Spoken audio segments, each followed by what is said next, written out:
Hello, everyone, and welcome to D&D with R&D. I am Christy. I'm not R&D, but I am the host of this channel, and by virtue of my duties as host, it is now my responsibility and pleasure to turn you over to Micro, who will give us the recap of the trouble we got into last week. Fuck, it's been a week. I don't remember. I remember what has happened, but I don't remember where last week started. I remember we were on the map for a while. We were looking around. Yes, I remember. We managed in the beginning of last session 2 weeks ago. We managed to get out of the spooky mushroom town, the creepy mushroom town, and by forcefully dragging several people out. Yes, that's true. That. Maybe kidnapping. And then we. I mean, y'all definitely kidnapped me. For your own good. Which I'm grateful. I'm grateful for. Thank you for kidnapping me. Horatio made a promise to Shava that they, once the world is safe, they will come back and help clear this mess up and give her home back. And we then went to a smaller town. Also, we went to a smaller town. Oh, sorry, I remembered something. We, in our downtime, attempted to resurrect our two fallen party members, Shavaris and Harak. Turns out we couldn't, because they've already been resurrected, and the soul has been trapped in some kind of monsters, something bad stuff. So it looked similar to when your rock character got taken over. Yes, it felt similar to when Menhir was under control, and there were some of the cyborgium in them. So then we got a hint. We got a hint from Claire. Yes. To go to Candlekeep. So we set off to Candlekeep, producing the necessary books to hope to be able to get in. Also finding some. Oh yeah, we had a big long book discussion. And then that was a big part. Oh yeah, and I was planning on giving away one of the rendezvous of the secret organization that I used to work for on a piece of paper. And pretty much it's like 5 minutes after we all decided to get books, there were like enough. We realized there was enough books for everybody, but everyone just kept talking about books anyway. So you guys got a lot of books. We have a lot of books. Just let me know if something's not enough, and I'll write down. Look, I'll write it down. Books are nice. Books are nice. We did a little bit of shopping, in the city, in the port city, and you sold a lot of stuff, and I don't remember how much, because we didn't. Nobody kept track of how many guns. The reason why we didn't. Yeah, you were going to go back and look something up. You were supposed to look that up. I was supposed to go and listen to that week's thing, because I don't have it written down. I have how much it costs to sell them, but I don't know how much you actually. Okay, well, the point is we sold a lot of our guns and stuff, then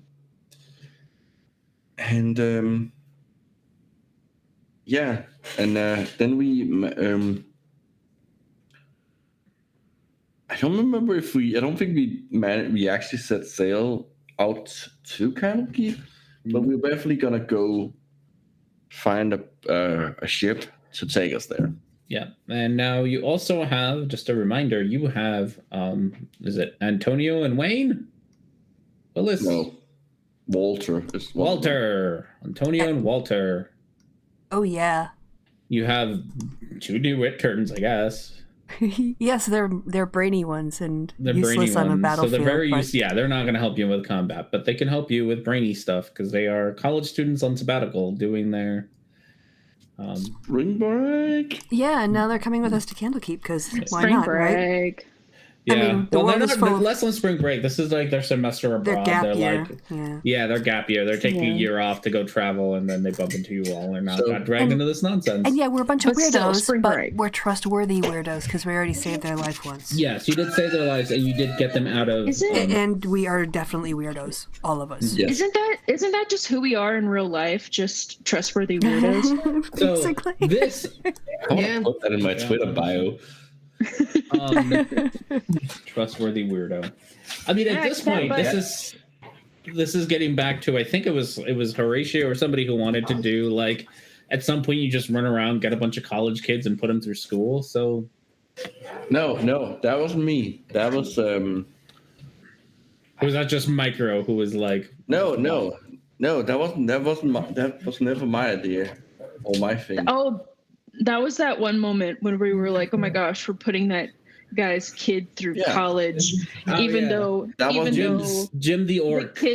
The kid doesn't know that that's his dad because his mom cheated on her husband with him. We invented a whole story.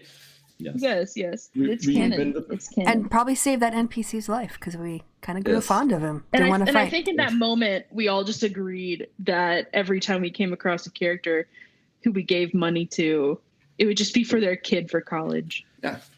Well, there you go. These are the college kids now. We're getting ready. Oh my gosh, he's all grown up. Does he know about his mom and dad? We should all put on our fancy robes, so we have an advantage on charisma stuff, and we should head out. We haven't even gotten to Candlekeep yet. We have to get on. Yeah, but we have to find our way onto a boat. So not in our fancy clothes. It's going to take a little bit of it's going to take a little bit of the social skills, probably, which means I'm out. So I have a plus 14 to persuasion. So there you go. Yeah, that was it. Yeah. But I mean, if y'all want to look fancy, I mean, yeah, we should all look fancy. I have to keep my face. I have to keep my face hidden. So no, remember the fancy robes gives you advantage on charisma. Yeah, I know. You also have hats of disguise self. Yeah. Like you have a bunch of those. We're pretty disguised. So only you have to stay hidden only to be edgy. You don't actually have to stay. Don't be edgy. No. Shut your mouth. I'm staying hidden because I'm wanted. Actually, I would strongly advise against trying to disguise yourself when we're actually at Candlekeep. I wasn't planning on it. Good. They will definitely detect that. No, it wasn't my idea. It was just the dumbass god that we speak to sometimes. He was being dumb. Don't know who you're talking to. Yeah. know you were religious. So are we we're traveling, right? I'm not putting in my fancy clothes. Yeah, you guys have been traveling for, I think at this point, like 2 weeks. Yeah. Okay. I'm not religious, so I don't know why this god keeps talking to me. While you keep writing books and whatnot, so it's been a couple weeks of travel because you made it from one side of the continent to like a week in the port town that I don't remember what's called. Escocia, something like that. Ooh, nope. That's snails in French. Etsley. It's named after me. Nueco. That's the port city. Oh. So New Echo. So there's new echoes here. So well, it's an echo of the old echo.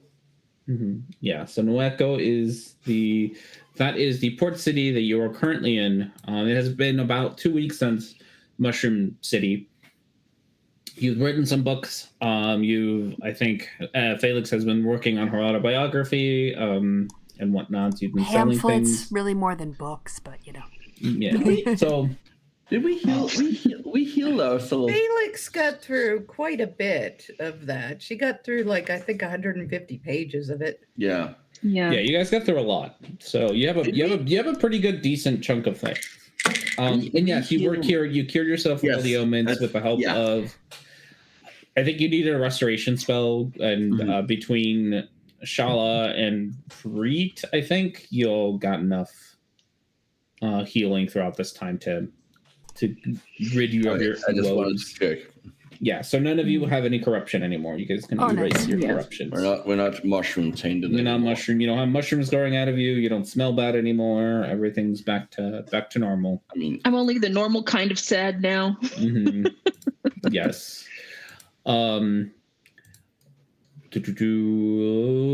What's her name? Claire has been rather distant and quiet, but I think you guys remember that. Yes, and I know, and I deduced that it was because she was in a compromising position right now. yeah.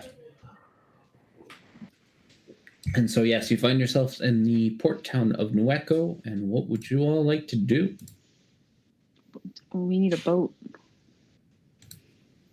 Oh, yeah. We need some form of transportation to Candlekeep. That would be. So, Etzley, go persuade someone to give us a ride somewhere for as little money as possible, please. Non-violently. Oh, yeah, non-violent persuasion. You just ask them. okay. I don't know why you think that I always resort to violence. Oh, no. Esty has been replaced by a replicant. Who knew? Okay, I'm gonna start heading toward the port. Yeah, you're roboting real bad. Oh, hold on. Oh, no. Now you're on the way. Pink. Start talking again. Oh, it's because I turned my headphones off. Oh. Yeah, I'm about to turn them back on. Okay. So, yeah, you can. I mean, how are you? What is your plan besides non-violently? Is that better? Yes. Okay. I had to turn my headphones off and back on. Your voice synthesizer works again. I'm going to go up to someone who looks like they know what they're doing and ask them if there's any boats that take travelers to Candlekeep for a reasonable fee. For a reasonable fee? Yeah. To roll a perception. Okay. Let's see how what kind of person you find. Okay. What you find is you find a fisherman just kind of sitting there, not sitting there, like clearly working, pulling nets and, emptying out fish and trying to get his fish out. And you go up to him like, hey, where can I find a boat? And he's like, yeah. Go talk to my cousin Jonathan. He's got all the goods. He'll take you over there real cheap. Cousin Jonathan. All right, thank you. And then I'm gonna go find. Yeah, he points you in a direction, and you see like what looks like a little boathouse where he points you to. With a, Yeah. I mean, there's a boat there. You don't really have anyone who knows boats, but there's a boat there. Man, if only we had Erasmus. Erasmus is way better at this. In this universe, he knows boats. In this universe, Yeah, this in this Erasmus. universe. In this universe, he's a pirate. Yeah, it's true. Hell yeah, he's a fucking pirate now. You Okay, I'm almost gonna go- I'm gonna he go up wasn't a and- pirate, but he didn't become a pirate at any point in the other continuity. What a shame. Okay, I'm gonna go up and talk to the guy about travel. Cousin Jonathan. Cousin Jonathan. All right. Cousin Jonathan, as you walk up the door, there's a sign with like prices on it for like pretty much day charters, and it just says on it one silver piece per mile. That's all that's written on it. And you see what looks like a very bored old man with graying beard, eye patch, good old classic like bored fisherman, just sitting there, cleaning his teeth with a knife, just like. Oh, I was hoping for pirate. He's giving me pirate vibes. No, he's more of a fisherman, less pirate. Oh man, you got me excited. I thought you were gonna travel with a pirate. That would have been fun. Yeah, Oh well. So what do you do? She's gonna walk up and say, "Hello. So I hear you give travelers a way to get to Candlekeep." Aye, my lovely lady. We do. It's what is it just you? You bring a boyfriend? Nope, I don't have my partner with me, but I do have my crew, my friends, and our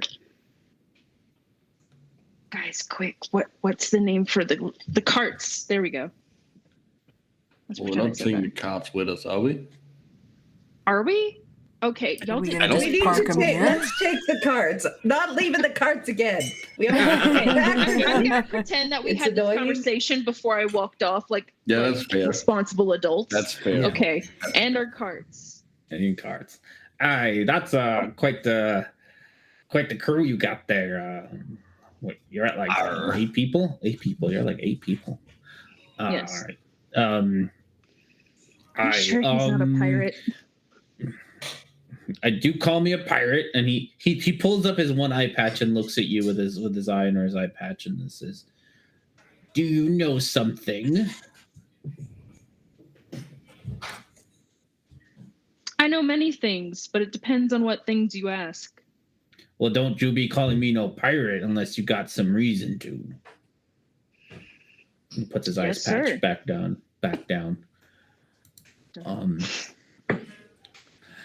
Let's see. Candlekeep be 60 knots away, so that'd be 60 silver pieces per person, and 60 silver pieces per animal, and 60 Wait. silver pieces per cart. I thought it said 1 silver piece per mile. I You're not- never heard of talking fish okay. before. Are you even here? No, that was our character. I'm just confused by the math here. How are we paying 60 per mile? Like out of character. R&D, can you say those numbers again? And Micro, can you calculate them for me? No, the problem is that knots is a speed. Okay, all right. Distance. Listen. We don't need you to Micro, this argue is not with the price. necessary. He's saying how much it is. Do I need to incite him for you? I mean, does that make you feel better? Why is he giving us a distance? There, I'm inciting him to see if he's telling the truth about the price. Are you happy now? All right, I just want to say that somewhere my poor character is right. It's like there's 2 weeks left, and I'm going to be the whole time just listening to these guys bicker about pedantry bullshit. It's not my fault. I was just gonna ask him if he could calculate that for me. 'Cause he said, Yes, and then I calculated it. It's 60 per person, and then 60 per animal, and then 60 per cart. So that's 8 times 8 plus 8, 16. 16 times 60 silver pieces. and how much is that in gold? I only function in gold. Okay, I need those numbers again. 16 times 60 silver pieces. See. I don't know what is either. that is 7.6 gold. There you go. And I incited him on the price. Just to make sure he's not gonna pull shit. That is ludicrously cheap, and I mean, you don't know much about boats, but that is super cheap. Okay, well, since Horatio is here, I'm gonna assume everyone else is here. I think I'm you can gonna assume turn everyone. there. Once you started talking to people, everyone just walked over. I wasn't there.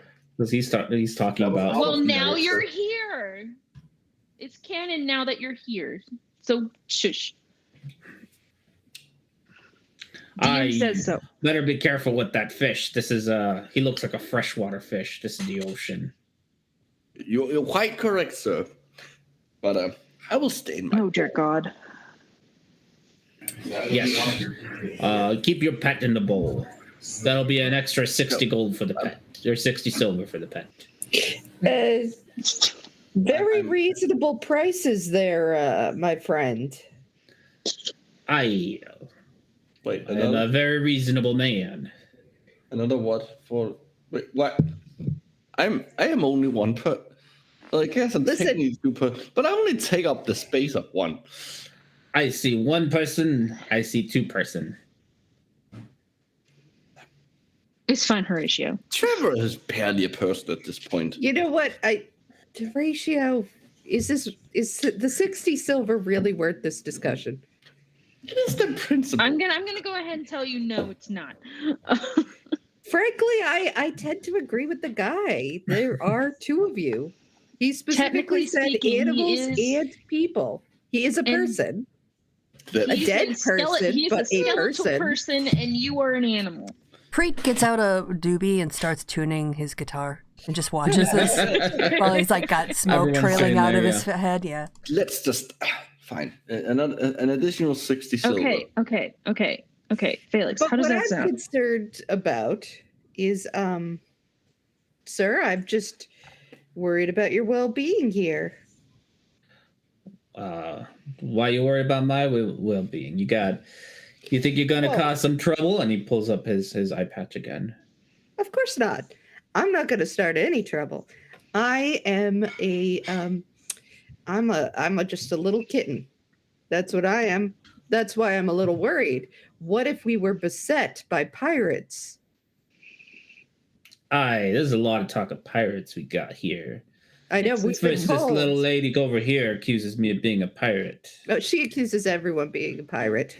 Y'all are a mighty suspicious crew you got here. Do I You know need what? to raise- No, I'm not suspicious of you, sir. I'm wondering what will happen if we've been told that there are pirates everywhere, constantly. in And out these of waters. character, I was asking you if you were sure if he was a pirate R&D. So I know. Out of I hate character, Okay. how much extra did I need to pay? Did he want to pay for me? 60 silver. 60. Yes. You count as two people to this guy. Okay, then I calculated something wrong because that would be almost doubling the price. Yeah, you did something wrong there. Yeah, now it's 17 Yeah, times 60. Yeah, 60 times 60 per thing. So you probably need another 60 for Buttercup. Okay, yeah, no, this makes more Maybe sense. not Petunia, because you can make Petunia just disappear and call her back. So 18 times 60. and also, sorry to say it, but I Buttercup is just one. Oh yeah, and And then then Rosie. there's- Rosie. Yeah. So 19 times 60. Yep. Okay, that makes more sense price wise. I think I accidentally added them instead of okay, that's 100. That is 114 gold. 114 gold. That is more reasonable. Sounds great. So I am going to check and see if this guy's on the up and up. I guess that's insight. Yeah. Okay. Oh yeah. I mean, sketchy, but he's like, he seems like quite the honorable man. Great. He would never betray you. I don't think so. That's right. He's a doll. He's a man of All honor. right. Well, I think we should. I'm very happy to have met such an honorable man, sir. I am ready to board at any time. Can't wait. Aye, give me a couple hours to get my supplies. Of course.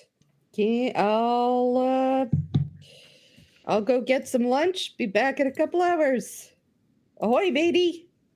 So Ahoy. happy to be on this trip. I didn't have to use my persuasion once. It's because you look so pretty, though. Yeah, You're not wrong. Cry when you're so pretty. You're not wrong. I mean, It's I am still I know. puzzled by. Trevor doesn't even have a lower jaw. How would he be speaking to them? What does it matter if he speaks to them? He's not we're not paying him for the conversation. No. I am quite offended by the fact that everyone keeps assuming that I am his pet. If anything, he is my pet. It's still 60 for each of you. Well, that's It's a not like he charged Trevor Yes. more. No. I am not objecting to that part. I am objecting to the fact that he inferred that Trevor was the one of the two of us in charge. And he's not the first person to do it. Humanoids just assume other humanoids are in charge. I'm sorry, Yes. it's a bias. Yeah, I get it. It's a thing. It's true. It shouldn't be. He's just humanoid racist. That's all.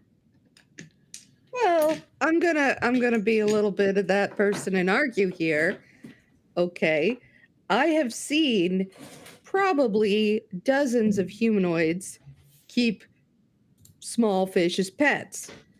You are the only small fish I've ever seen or heard of that keeps a human as a pet. So I think a lot of people are just using that inductive reasoning in that case, based on their experience. That is a fair point. Okay. It doesn't make it any less annoying.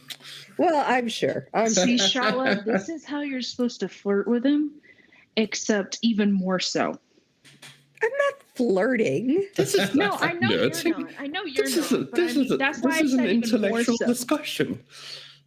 This is why I said even more so, to like add more onto it. More so of what? Oh, you'll find out. You'd be quite silly. I agree. She is being quite silly. I don't mean you're flirting with him. Yeah. You're just smart. That's why you're a leader. Yeah, thank you. That's true. You're Oh, right. and Exactly. she is by far the most focused of us. So That is true. That isn't hard. that is a fair point. It's a very low bar. You said I there. mean, I All have right. to There's say to sometimes that. Rosie is more focused than you guys. Come on. Let's go get lunch. Yep, let's That go. is Come an on. idea. Please All put right, out a stub. everyone- Let's go fiddle fart around while we wait for him to Yeah, do his stuff. do his stuff.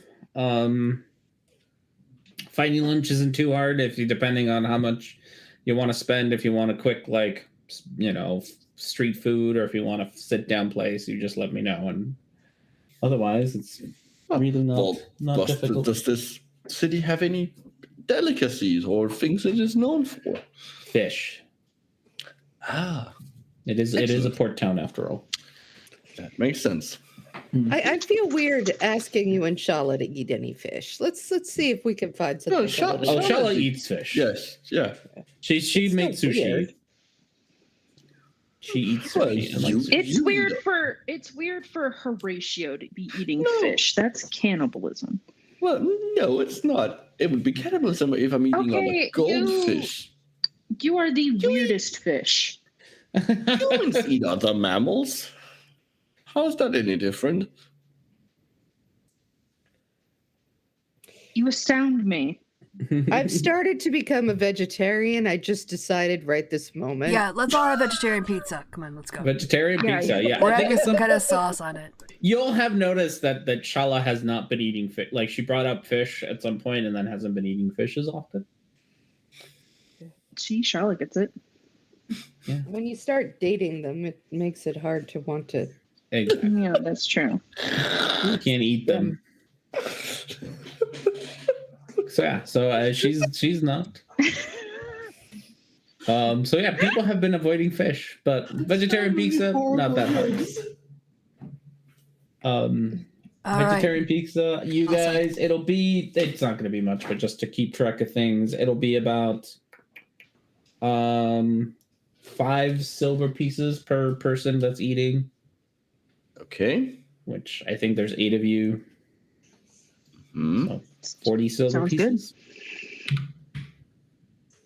4 gold. I will take that out of the kitty. Yep, 4 gold. So with that, you are. You can head on back to the port to see the fisherman with the eye patch standing waiting for you all, and the ship behind him, which is, to the best of any of yours' knowledge. Again, you don't know boats, but it's a boat. It's that. Perfect. Just what we're looking for. A boat. Yep. Let's It's a go. boat. A thing that floats across water. That's what we're Yeah. looking for. As you approach, you do see two younger. They're very young, especially compared to like boys. Really, they look maybe in their teens, like late teens, 18, 19, who come out from behind them, and they start to help you kind of load up your stuff, get your carts in, to show you how to get your speeders on, and where to put all your stuff. As you put all your stuff into the boat, now that you're inside, this is like, it is a boat mostly just in shape. Like there's really not, there are no rooms inside. There is no big box. Yeah, it's really just a big box. Big Things float. aren't really separated. There's Good like enough one of those tavern doors, like the swinging tavern doors, are like the only thing Like that a they have for saloon? like saloon. Yeah, doors is like the only thing they have for like privacy in the bathroom, or Oh. yeah, like it's bare minimum. Well, You ain't good thing I carry getting. my bathroom around with me. Yep, no cots, no nothing, no. I'm just hammocks. gonna piss off the side. Yep. Good thing we have our carts. Honestly, nobody cares. You have to take them apart to get them in here. Yeah. True. But Yeah, we so still have them. you still Yeah. have them. Pissing off the side. That's me. You'll just have to hope that the vegetarian pizza takes its time. Wait a minute, I have pizza. He literally has pizza right now. I just remembered I have leftover pizza. Hold All right, so the trip's going to take you guys about 4-ish hours to get there, on average, maybe a little bit. Actually, no, a little bit less than that, a little bit more than that. I take it back. Closer to 6 hours. So it's going to take you most of the whole day really to travel there. Roll me con saves. All of yous. All of us. All right. All of yous. See if we get seasick. Yep. Ooh. Why would I get seasick? Oh, 13. Etzley's not for boats. Way to go, This is Felix. not for boats. Felix is doing great. Preet is also not for boats. I think it's a bit of a waste of I'm- a double. Yeah. Buddy. I'm To used to being like carried around and like constantly be moving from side to side. And your two interns, your two new interns. Oh, and Tiaho. Forgot about Tiaho. Which I think Horatio is in charge of Tiaho now. Okay, everyone's fine except for Preet and Etzley. Me and Preet. Preet, it's you try your best to hold it together. You're trying to look cool. You're like, this is like, it's uncool to throw up over the side. So you tried throughout most of the trip to keep it together. Like, thankfully, you look green, but you always look green. Yes, I'm so always it's like, so nobody really notices that you're like sick and you're holding it down. You do manage, like you don't hold it down the whole time, but you manage to like find some times when no one's looking, like barf off the side and still look cool. But you definitely threw up more than once. Okay. Etzley, you are just a fucking mess. And I'm not and ashamed about it. you're clinging on to the railing of the sailboat for dear life, just constantly vomiting out until the point where you got nothing left to vomit and there's just nothing. And you just feel disgusting. Yeah, you're just a fucking mess. You do not look pretty doing any of this. You're not for boats. In the meantime, Felix is just running around the rails, leaping and Yeah, Felix is taking. You're taking this time to like practice this is your why swashbuckling. I You're never like, took sea missions. yeah. So Felix is like, oh, why haven't I been a pirate before? This is fun. Like, you sit there and rock with the boat and practice some of your like sword skills with the boat moving around. Oh, Yep. you do great. Horatio's just like, whatever. You don't even really move. You just like your bowl moves around you and you just sit still like a chicken. Like a chicken head, and you just go, like a bird head. Yeah, like a bird head. I'm used to being moved around every time Trevor takes a step. So yeah. Oh my goodness, Hobbs, why are you like this?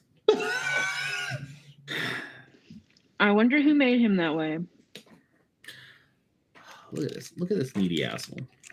Look at this fucking needy little asshole. Where is he? There he is. Oh my goodness! Look at this needy little butt. He's just sitting there. He just knocked my computer like to the side. He just moved everything to the side so he could sit there. You silly cat. Why would you put the computer where he wanted to sit? I know, right? That's a Exactly. That's my fault right there. Oh, now you want to move. Fine. So yeah, you make it there. As you approach Candlekeep, this fisherman, lets you know, we got about 20 minutes. Get yourself ready. And as you approach, Etzli and Felix, and Horatio. Mm-hmm. You see that in the port that you're about to land in, or get all ported into, there is a massive ship with big blue sails and tall flags, and on the big blue flags there is a lion surrounded by a gear. Oh no. Oh, I immediately go to the guy and say, you got to turn this ship around. We cannot be anywhere near this guy. Well, little miss, we've been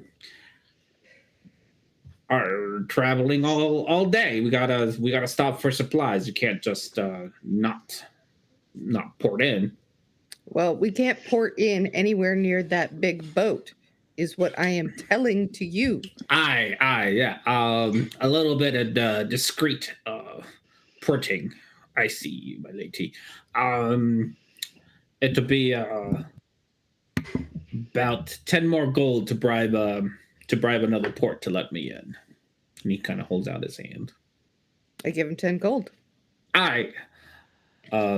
You see the boat kind of slowly turn towards the left, not leaving behind, but keeping the big warship away from you. As you port, you can still see it. The ship is huge. You can still see it, but you end up porting at like the very edge of the beach. The island that you're on, as you kind of look to your left-hand side, it's nothing but rocks. There's no way to port like anywhere else on this island besides this one area. Everything else is rocks and super dangerous, and no one's gonna get you anywhere near it. So this is the furthest away that he can get you while still getting you to the island. He ports there, and as that sounded awful. As he starts getting the sails down and gets everything ready, a few men with crossbows come up the whatchamacallit? The thing that you walk on in oceans. Pier. There we go. Thank you. Come out to the pier, pointing crossbows at the fisherman, who takes a little pouch out of his pocket and throws it at them. They grab it, take a look inside, and then help you all get ported in. I've cast disguise self on myself. I now look like a halfling tourist. All right. And I, as usual, have all my stuff on. All right. Sounds good. So they'll, with the help of everybody, it doesn't take you very long to get all of your stuff out, and you find yourselves on a pretty remote beach. There's a couple other ships here, but they all seem rather tiny, like fisher boats. Nothing large, and definitely nothing as big as the big warship in the distance. Do we see any town, city? The only kind of town-ish thing. Actually, I guess, can I take you there? Not quite yet. There's like the only kind of townish thing that is around is right by the ports where all the big ships are. It's the only, everything else, if you look around, is just high walls. It's the rocky area, and then high walls. These kind of, if you look up, you see what to you appears to just be like a big castle. In the distance, I think you all can kind of figure out that that's the library. And then at the very bottom of the hill, there rests this little.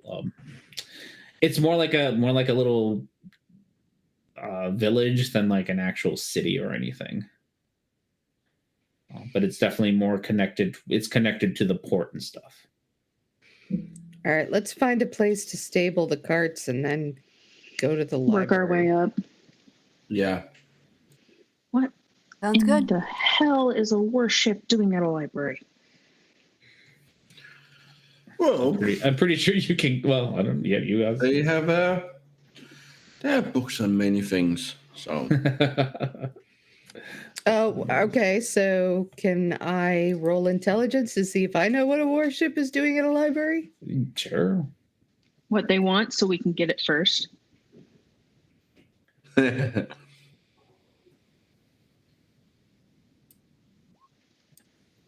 are definitely a lot of books on. I'm gonna board. luck that. 24. Okay. Hell yeah. 24. Okay. So thinking back at your conversations with Claire, Claire has the information that she has given you about Scrags. She has given to you while talking to other people. There's a good chance that you are not the only ones who know where Scrags is, and he's a very wanted person. Oh. We need to get the Scrags before they do. And didn't Claire gave us a name of a lady that we should talk to. What was her name again?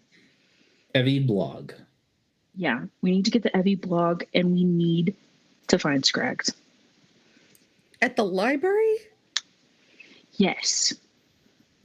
Scraggs blog wasn't is here. bookish. I don't even know if he could Exactly. read. This is the last place Every anyone would think to blog is look. here. Yeah. The clue that you were given was that Evie Blog is a librarian at Candlekeep. That's the message that Claire's kind of hinted at. Let's go. All right, but this is a whole lot of trust I'm putting in your girlfriend. Thank you. We all are. Isn't it funny how we were all trying to kill each other at one point? Good times. That doesn't make her seem more trustworthy. If I'm honest. I mean, if you seen her ass, you'd trust her as much as I do.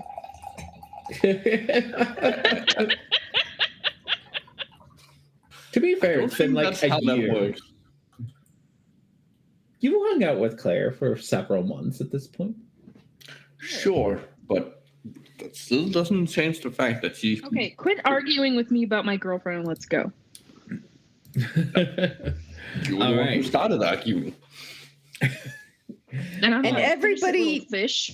Stop bickering. Just like we cannot possibly keep drawing this much attention to ourselves. Low profile.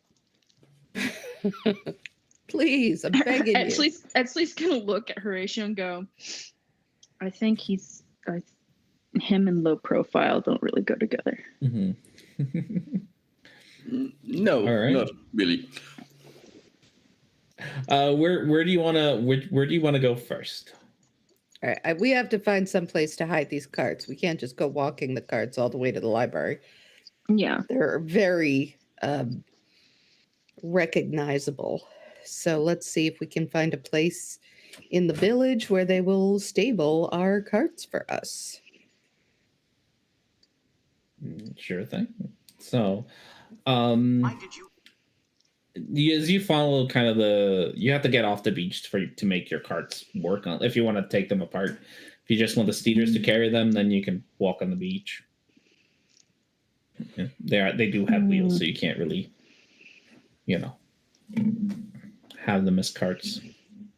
So how do you want to approach? You want to approach through the beach? Do you want to get off the beach and get on carts? It's not, there's like a road, but calling it a road is giving it a lot of credit. It's more like really padded down dirt. Which way would be the most noticeable by the least noticeable by the warship? I think the warship, if they're looking, they're going to notice us carrying our carts. It's On a going to look beach. suspicious. People don't really have carts to carry them. So we should take the road because that's the least conspicuous thing to do. It's my guess. And just try to act fucking natural or something. Like me. Natural. Okay, I'll try to act like Felix. Think Felix thoughts. All right. I want to punch the king in the face. I want to punch Scrags. I want to shank him. Am I doing There it right? you go. There you go. Perfect. Perfect impression right there. So yeah, as you get up on the, like I said, road, you unpack your carts, you get them all ready, and you just start making your way up the road. It's pretty empty. You do bump into a couple of other carts. Most of them are just carrying supplies, a lot of fishing supplies. It's where you ended up porting. It's pretty desolate. Like there's nobody here. But as you get closer and closer to the village, things start to get more and more crowded. You start seeing more piers go off into the ocean, and you start to see more boats that are larger. And that's when you start to see bigger, fancier boats. The Leonis warship, it seems to be the biggest ones, but there are some really large boats here that look like they're from noble families. Boats that seem to be from schools. Antonio even points to one of them and says, "Hey, that's our rival school right there." So there seems to be a lot of like academic ships like that are part of academies or part of schools, and there's just rich people who come here to look and tour around. It's a bit of a tourist attraction. The first and then you start to kind of see the village. The village is rather sparse. It seems to be made for efficiency, not for actually like being like a tourist trap of any sort. It has a lot of as you kind of get closer, there's like warehouses for keeping things, but there aren't any like storefronts or any inns or taverns or anything. It's really like this is the docks. We keep docky things here. We keep supplies. We keep. They do keep animals, but they're mostly like kept in like cages and stuff to be taken somewhere. They're mostly ducks. Yeah, mostly ducks. But this is more like the warehouse docks as you would see in like big cities, rather than like an actual port city. I am unsure if there's a place here to keep our carts. Well, we could ask around. Yeah, there might be warehouses. I mean, people have to have like some kind of animals that they have for work, if nothing else. They have to like move things around, right? We cannot be the first people to bring cats and animals here. Well, let's look around and find someone to ask. Who's better at perception than me? Don't want to find a sketchy maybe pirate again. I can try. I don't mind the sketchy maybe pirate. I will look around. Oh, great perception. All right. As you take a look around, you do notice that one of the first things that kind of stands out to you is that the big warship is taking up like a whole pier. There's clearly room for other ships there, but nobody else is using them. And the pier seems to be guarded by a couple of guards. And they don't seem to be trying to be threatening or anything. They just seem to be standing on guard. It's a good thing we went where we went. Yeah, but otherwise, people are kind of, what you see a lot of is that people get off their ships. You do see other animals, mostly horses, the occasional weird animal, but mostly horses. And people, what happens is people get off the boat, and then get onto like a carriage or something, and then they go up what is actually an actual road, like a nice stone road. That as you follow the path leads up to that castle-y structure up in the hill. And then people unload carts and stuff, and there are animals to pull the stuff, but nobody really seems to be taking animals off the boats to take them anywhere. It's like all you have to use the local taxi service kind of thing. And there do seem to be places where animals go, but they're more like, again, it's docked, so they get put into like little corrals. Okay. Oh yeah, I'll convey this all back to the party.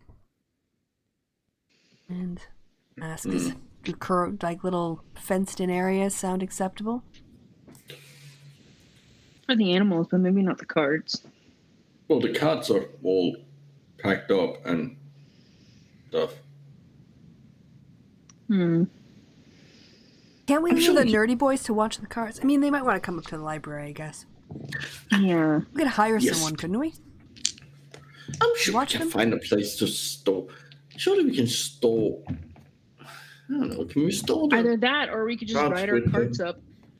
What about Tiaho? Yeah, I mean, you could probably find someone to store them. It's just not going to be. Yeah.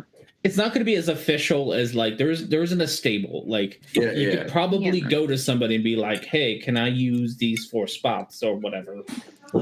Mhm. You'd Tiaho have to could do it. convince Tiaho, them yeah. and whatnot. She can like defend the carts, and might not be as cool about going to the library. So, Yeah, I mean, Tiaho will do whatever you want her Well- to if you tell her to do that. We can find somebody and I can persuade them. Yeah, go see if you can let's do find that. someone. Let's do that. But Rosie, at least Rosie will get lonely with no one that she doesn't know.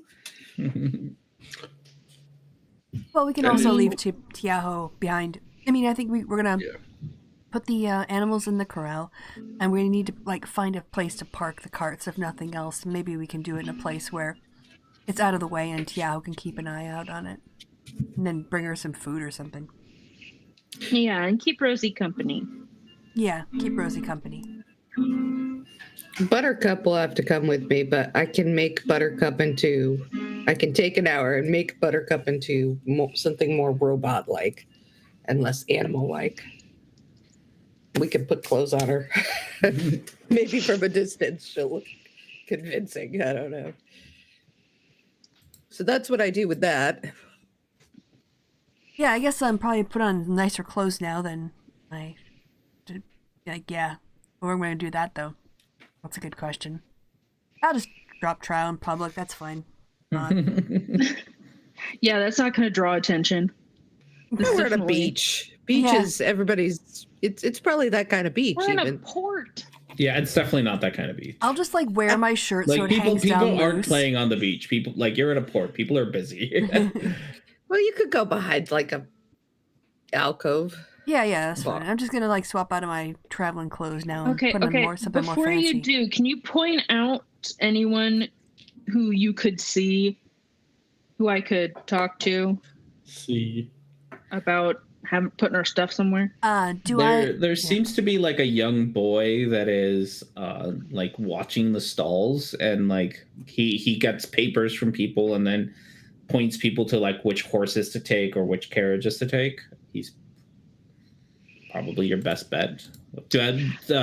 Preet would have kind of told you this. Great, He seems another like an easy kid. target. Great, another kid. Okay, here I go. Well, I mean, they are docks and they're filled with, young people doing You know crappy you do work. well with 'cause- kids. Yeah. They like you even if you don't like them. Why is there this asshole of a god just talking in my head? I don't understand it. Eventually, this is going to become part of Etzley's arc. That's going to become a cleric to No, even A worse. cleric He's going to rogue. become a paladin. a paladin to this chaotic god. Yeah. Hell yeah. Okay, she's going to go up to the kid and ask if there's any way that they can leave their animals in their carts here. Why would you want to do that? Just go up to Candlekeep. They have stables. They have stables up there? Yeah. Oh, Never well, been thanks here for the before? information. Oh, you've never been here before? Nope, never been here before. Oh, yeah, they have inns and stables. R&D, I hate you. What the heck is wrong with that kid? I don't know. He sounds like Pinocchio. Anyway, thank you, kid. And she's going to walk away and be like, okay, they have stables up there. So if we just ride our carts up closer to Candlekeep, we can put them in stables up there. Good Lord, what was wrong with that child?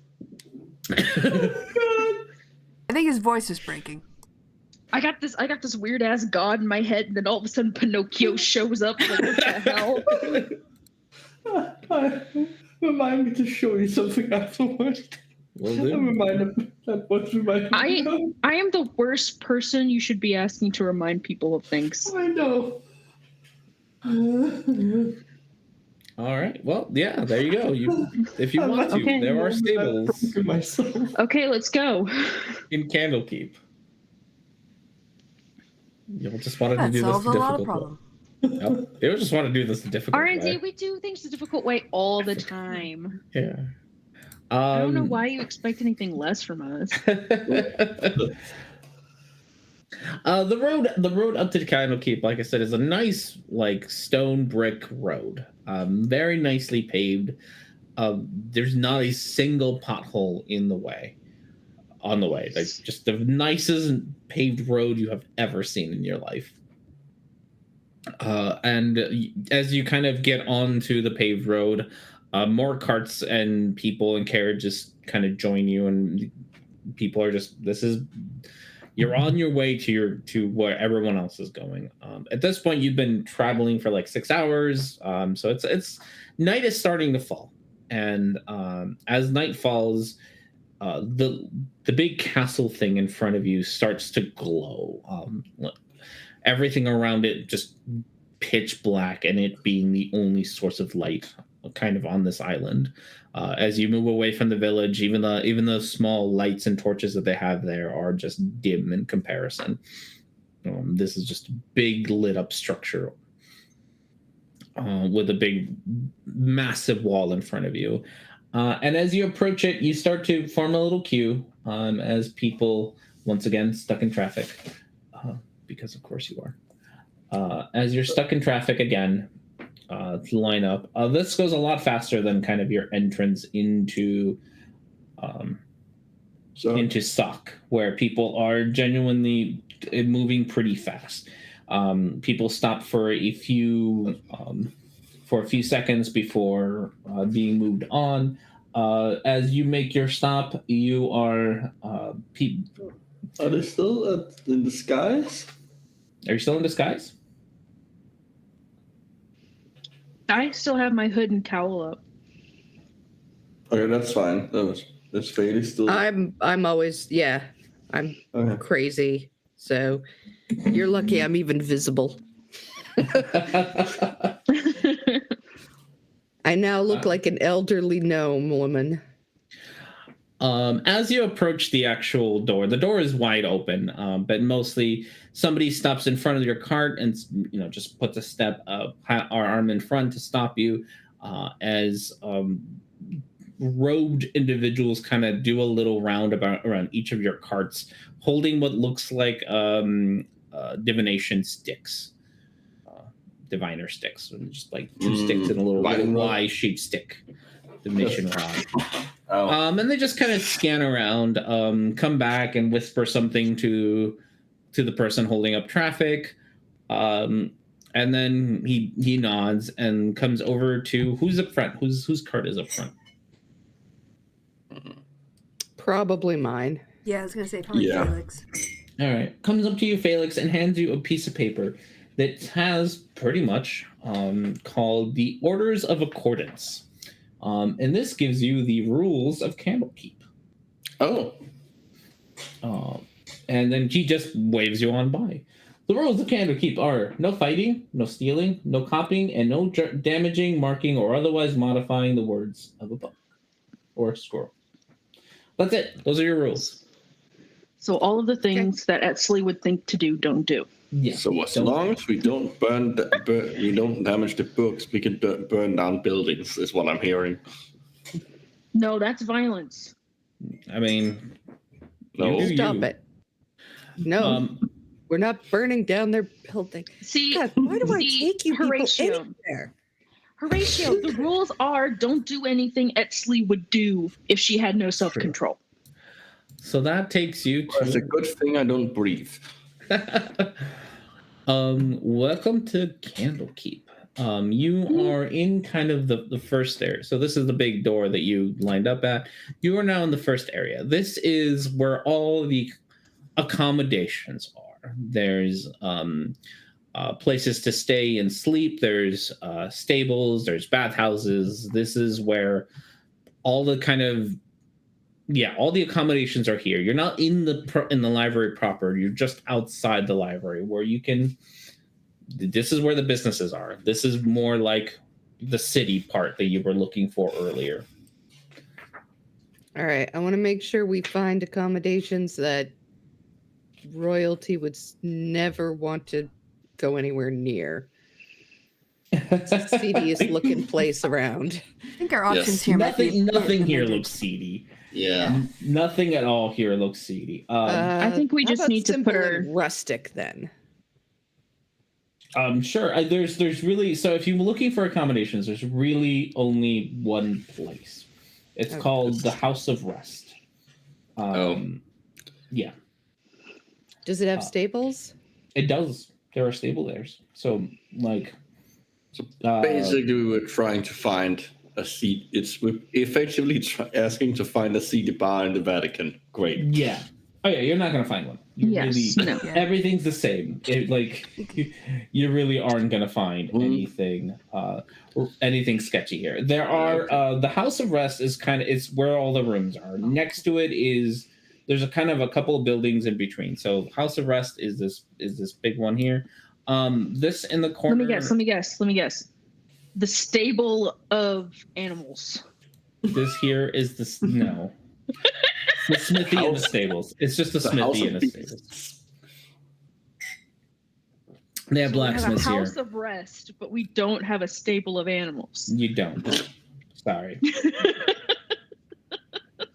I know. I didn't leave these things. Sorry. Your world. Is the bathhouse? You have a bathhouse. Stables. This is like some house of worship. Yep. There's like a little temple. House of There's rest. a granary. There's a big old. This is the house of the binder, which lets you do a bunch of cool things with books if you really want to. Binding is so fun. Yeah, that's book binding stuff. So you can get non-magical books bound. You can buy spell books or copy spell books. I think we should just worry about putting our animals in carts in a stable. Yeah. Yes. It's even though it is now dark out, this place is nicely lit. Horatio, even you are amazed at you can't tell where the light is coming from. Everything just seems to glow. It's not quite bright enough to be like daylight in here right now, but it's bright enough that you can easily see you. There are no dark shadows for anyone to hide in. There are no. It's like a well-lit campus. Yeah, there's It's nothing my worst nightmare. Yeah, you're not going to do anything sketchy. Well, you can try, but like there are no sketchy areas. Everything's nicely lit. Everything's people are milling about and whatnot. So it's a nice area. Yeah, no sketchy things here. But yes, finding a nice stable, that's easy enough. I'm sure there's basically plenty turn of left, sketches right? in the books. Yeah, basically turn left, and you can see that there are. So one of the fun things is that you turn left. You can see that there are horses and other creatures being stabled there, along with carts. Some of the carriages that you see. But what happens is as you kind of see like a new carriage go in, you'll see the people come out, and you see the carriage kind of walk in, like go into the stable, horse and carriage and all into the stable, and then you'll see like where it went. You see it kind of like scoot over by one, like the whole thing kind of scoots over. Oh. And then once it's scooted over, people go over there and untie the horses, bring them over to get to the smithy, and now there's a new blank spot for it to go. And the one at the very end just seems to kind of like disappear. Oh, like those car parks. Like those car parks. Oh. Funky. Yeah. Get the streeters in there. Okay. Very interesting magic. Whole place has interesting magic. Yes. It's cool. Horatio is like a little kid in the candy store. Oh yeah. As you approach, somebody comes up to Felix, because she's again at the front, and just ask her how many creatures, how many carts, and what kind of creatures, and are there any dietary restrictions? Which Felix is going to. So Felix will, I think there's 4 carts, 4 streeters, one Rosie, who requires fresh tuna. Okay. 3 times a day. A whole tuna. Mm-hmm. And also probably if you can't find tuna, you could use steak, prime rib, mostly. Mm-hmm. Streeters pretty much eat anything. Okay. And cuddle, but don't cuddle too much because she might try to tear your face off. You see the guy just scribbling everything you've said down. Thanks. Onto a sheet of paper. He then hands you a slip. It has your name and then a number underneath it, and just lets you know to return that when you want to leave. Just bring this back here, and we'll get your carts ready, and we'll bill you once you leave. That's all good. All good. I'm gonna go give Rosie a hug and tell her to be good. Give her kisses and tell her I set it up so that she can have lots of tuna and steak. So she seems a little sad to see you go, but I'll be back soon. Mm-hmm. They don't let you in libraries half the time though. No. You see the 4 streeters and carts go in and just go in, scoot, go in, scoot, go in, scoot, go in, scoot. And people come out, start undoing your steeders, and somebody comes out with a very long leash and kind of puts it on Rosie's collar and coaxes her out with a small fish to take her to be taken care of. Marvelous. It's a good place to be. Well, all right, I'm gonna take. I need to use the restroom. So you'll plan on what you need to do for a second, because I need to go restroom. Well, Preet's looking at the bathhouse, thinking that looks like a really good idea. But yeah, get settled in at the house of rest. Be nice to have a bath, but other than that, how we have to go around finding a librarian? That's our goal here. Well, I presume we might need entrance to the actual keep, but I'm sure we can ask around. if she's here, presumably someone will be able to guide to tell us where she works or usually is. Yeah, there seem to be a lot of acolytes around, people working, Yeah. so we can certainly, and we can ask in the bar too. And I'm sure as soon as we get into the library, we'll be able to find a front desk and ask Yes. there. Something like that. That it is a library. They probably keep us track of the people as well as the books.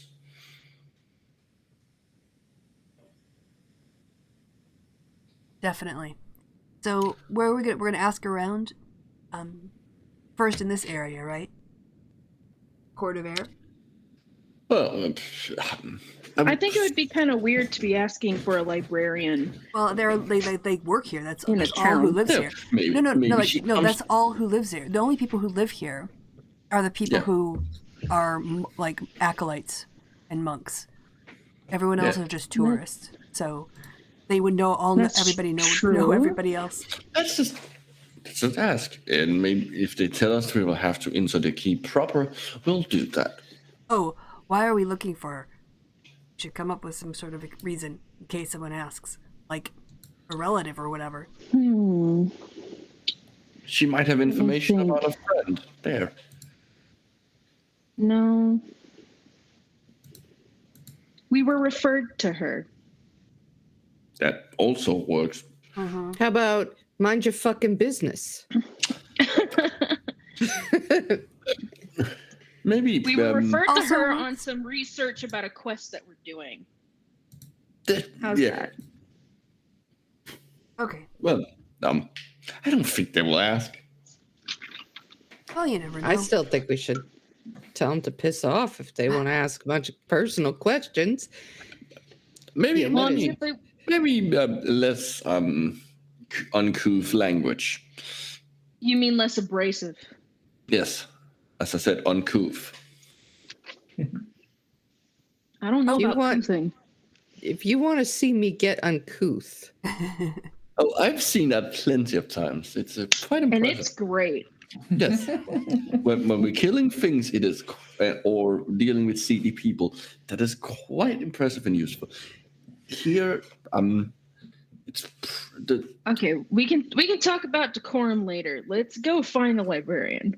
yes, but being lectured to about charm from a goddamn goldfish being carried by a You dead have guy with no plenty of jaw. charm, Felix.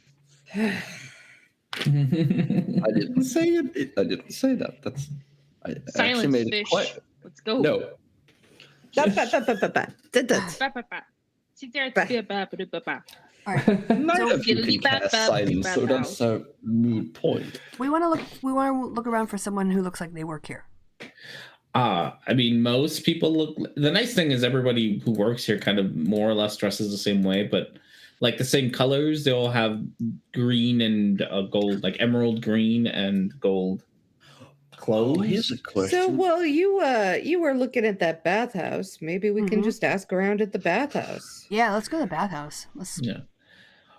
refresh So most people, ourselves. most people do like who work here. Wear more or less wear a uniform. They just have different clothes depending on their job. So like the stable guys were wearing, tall boots, dark boots for handling But creatures There's with. an overall color theme. Yeah, but anyone who's got an emerald green something and gold is probably an employee here. Are we seeing anyone in blue and white? Not out here, not in this Okay. area. I'm sure they will all be in the library. Just wanted to check. Yeah, bathhouse after the stables. Bathhouse, all right. As you enter the bathhouse, you can feel the heat of it, kind of part of it, come over you. And you enter it. You have three young ladies come out. One dwarf and a halfling, and a human. All of them ready to kind of explain to you the process. Like all of them wearing that same emerald and gold. They let you know that they have two different baths. One's just a good old-fashioned bathhouse if you would like to just sit and be warm and toasty.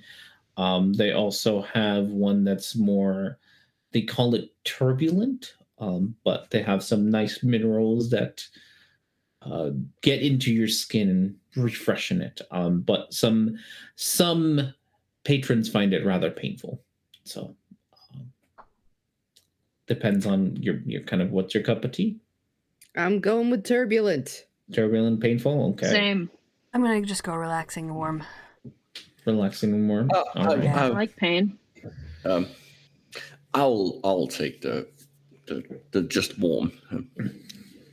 I don't think Shala will accompany you on just warm, and Tiahu's gonna go with turbulent. And two guys. The two guys, they're both gonna go with relaxed. I don't think they're ready for turbulent. I'm gonna tell. Splitting up for a little bit. I'm gonna tell. Get into Edsley's head and be like, virgins. Seriously though. But yeah, you are led to very small individual rooms. They're more like changing rooms that you would find in a store than like rooms. But they have doors that lock. There's a little basket there where you can put your current clothes, and then hanging from the other wall is a bathrobe, very nice and fluffy. So yeah, you can change out of your current clothes, get in the bathrobe. Absolutely. The bathrobes at first, I think probably the one who would notice this the most is Felix. Is that the bathrobe looks like it's made for like an adult human. It looks absolutely huge.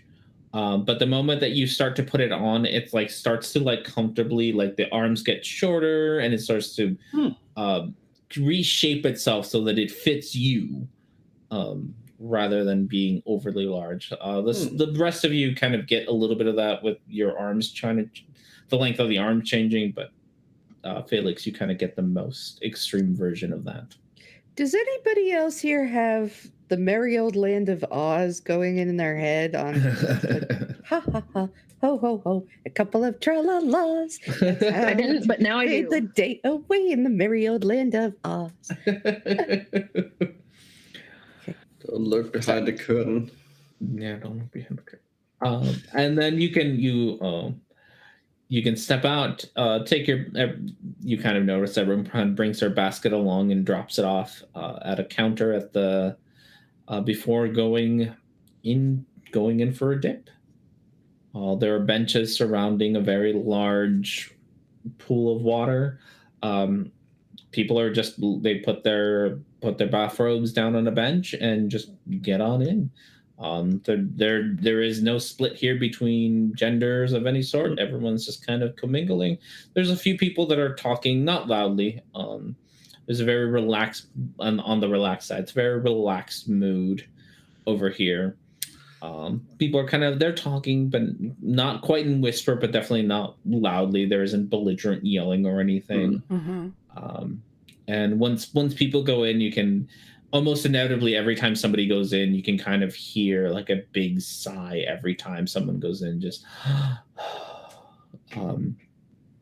but yeah, that's for you, normal peeps who decided to do normal stuff.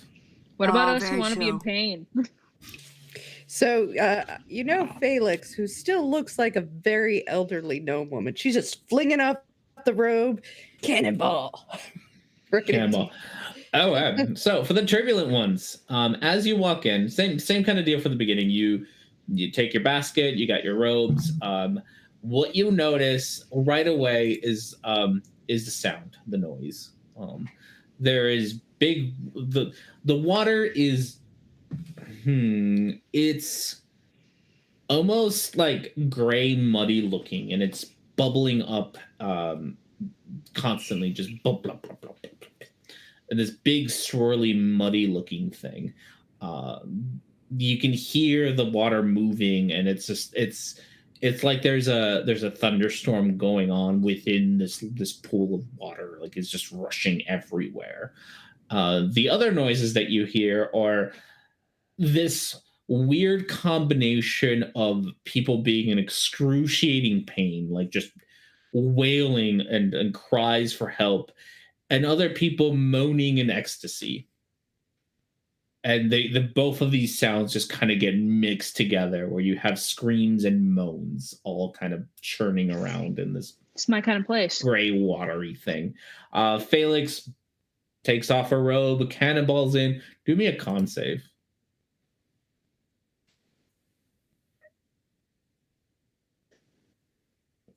Let's see if you can tough it out.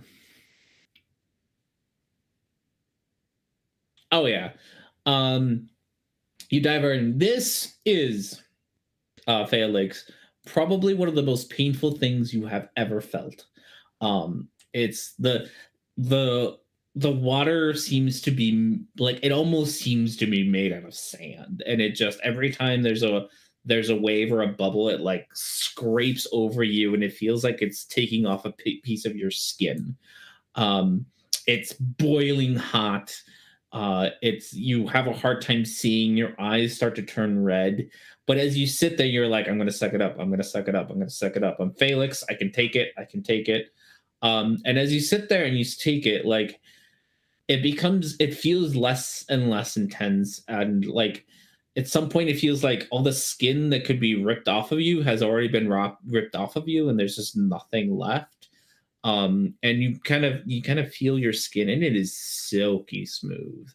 The sand just kind of seems to roll over you now. The water, even though it's still hot, your body has like acclimated to it, and it's a nice soothing warmth, and you just kind of get rocked by the turbulence. Just kind of rocks you around as if you're kind of in a waterbed. Just come on in, Nets. I'm just gonna Great. take my robe off and just calmly get in. And do me hope that I do a good con save. Let's see it. Okay, that's not bad. Okay, so it's not bad. It's not bad. I'm hoping for not bad. Yeah, it's not as good as Felix, but it's not bad. I do have scales, so yes. So you do try to go in kind of the easy way. You step your foot into what appears to be like a stair-like area. You're like, okay, stairs into the pool. You put your foot in. You immediately retract it, as it feels like somebody had just bitten off your foot. You look down in your foot. What your scales are kind of bluishy, purplishy. My scales are really dark purple. Right around your foot, where they you put your foot in, they look like a lavender color. But Etsley, being like not wanting to be outdone by Felix, takes a deep breath, and also a glutton for punishment. Then just plows on into the water. Excruciating pain. Unlike Felix, who kind of holds it together, you yell out in pain. Like, this is awful. This is the worst. But you're not going to get outdone. And you suck it up.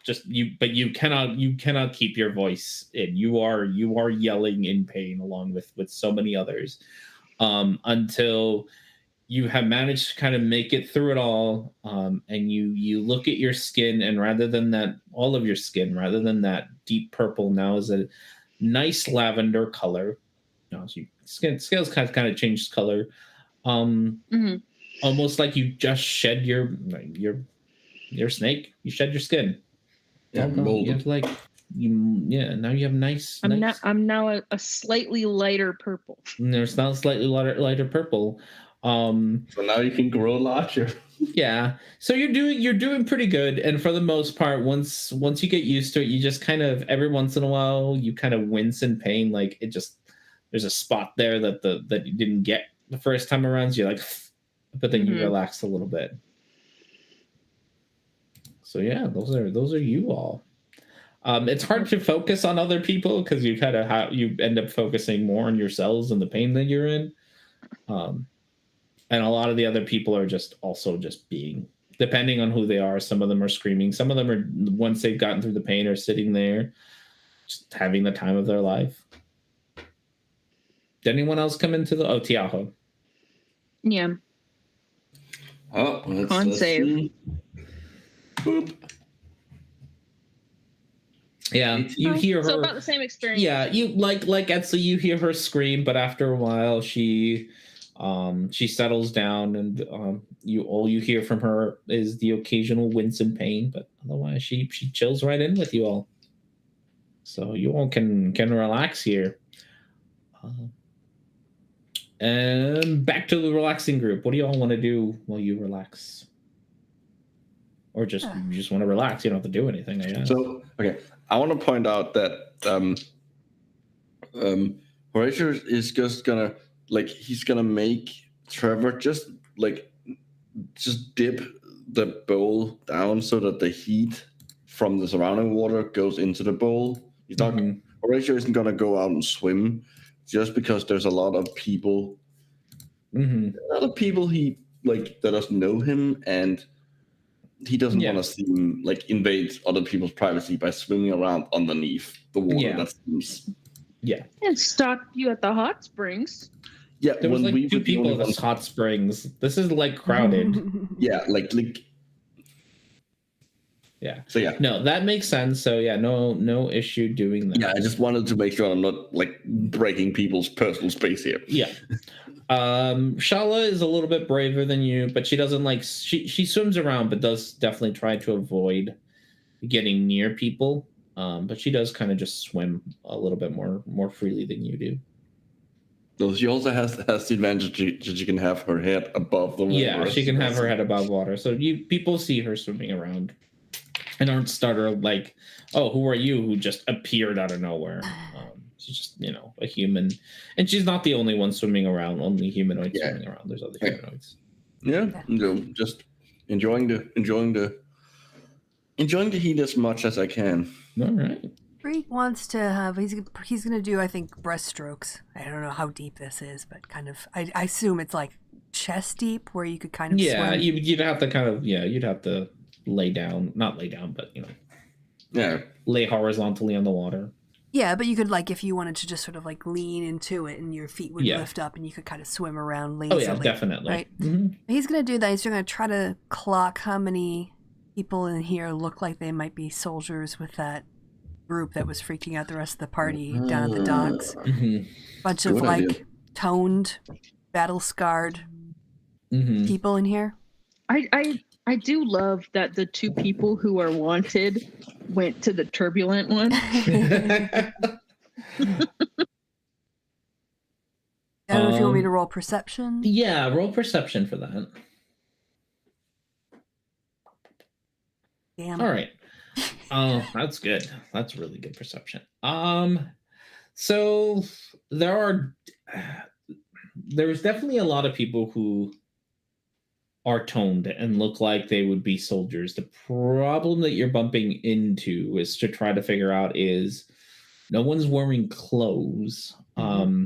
So you don't know if they're toned because they're soldiers, if they're toned because they're bodyguards, or if they're toned because it's their job to be toned. I think he'd look for scars, chest, back, arms, as well. So there's definitely a group that looks both men and women who look like they're toned because it's their job to be toned, but they're baby skinned otherwise. Yeah, they're silky smooth.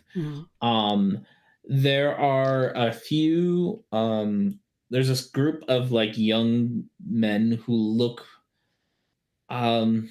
they're toned, but they're as you look at their hands kind of when they talk, you can see that they have blisters on their hand and stuff, or their hands are really hard and rough, even though they're very young. Any common tattoos? No tattoo, nothing common. I mean, people have tattoos, but nothing that kind of stands out as a group thing. Okay. And there's definitely 3. You notice 3 people who have more of the deep scars that seem to just kind of be rather stoically laying about, kind of looking around, but not suspicious, just kind of keeping an eye on things. So those are kind of the 3 groups of people that you spot. Okay. I'll come back and then actually just relax for a while now that I've done some reconnaissance. All Clock right. their faces if I can. Anything else you all want to do in the bathhouse? I'll just get my sweat on. I'm gonna say to Edsley, boy, I hope they we can't really ask questions, so I hope they got more questions about that person we were supposed to talk about. You got that right. It's hard to ask questions in this bath. Yeah. Oh yeah. Yeah, no, people are you two are like or three are like the only ones who ever even bother to talk to each other or anyone else. Unlike the other bathhouse where people are kind of freely talking. No one's really talking here. People are busy here, and it's I am glad that I didn't have to worry about shedding my skin. Yo. Does that hurt when you do that? Not really, but it's annoying. Sounds about right. Yeah, it's more. This is more fun.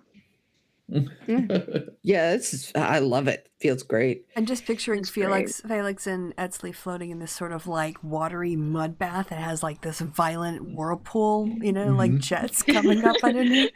And we're just laying there like, hell yeah. Yeah, but you're talking at a level like you're in a club because it's so loud. But somehow it's also very calming, loud. It's like a rush. Yeah, it does. You can almost like the water is almost like a bass. Yeah, like you can feel the bass of the water. water. It's just so turbulent. Techno water. Techno water. Yeah. All right. So yeah, you all chill. Get your. Oh, this will be one of the rare relaxation on. moments that Edsley's hair is not in a braid. Yeah, because I'm sure her braid would have come undone. She's such long hair.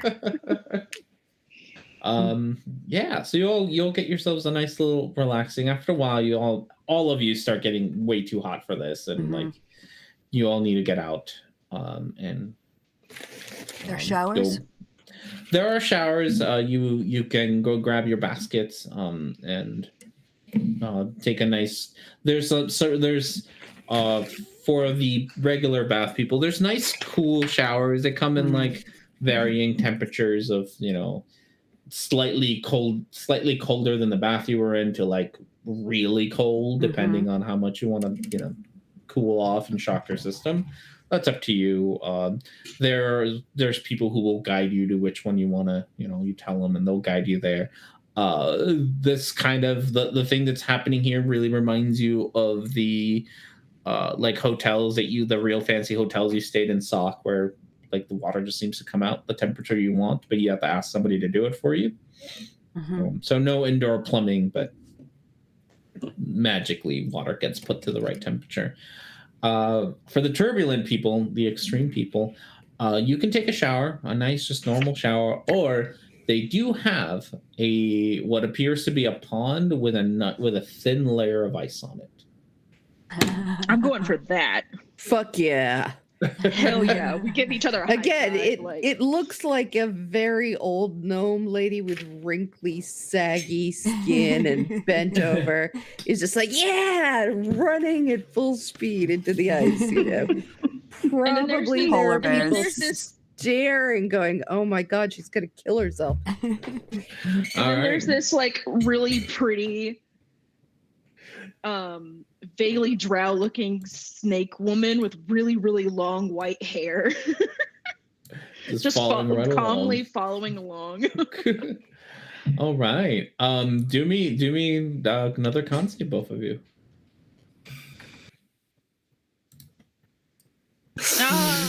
Why didn't I have advantage? Oh no. Oh well, I like pain. It's cold. It's cold. I mean, it does make sense considering that I just shed my skin. Yeah. But oh well. All right, Felix, since you go in first, you jump, cannonball in, hit. It's ice. You hit a thin layer of ice, but it breaks underneath you. It doesn't hurt or anything. It just shatters around you. Your whole body for a second goes into shock. You don't know which way is up. You don't know which way is down. You don't know how to breathe. Are you supposed to breathe? It's cold. It's awful. You come out and you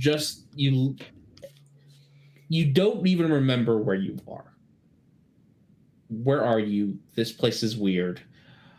But as you take a nice, deep, cold breath, like your mind clears itself. And everything becomes nice and clear.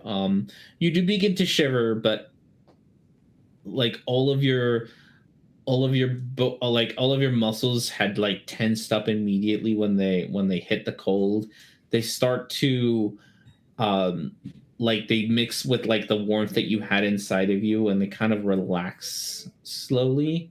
And as your whole body just kind of cools down, and you're nice and refreshed. You don't last very long in the water. You want to get out immediately, but your body just feels like a nice, relaxed, normal temperature now.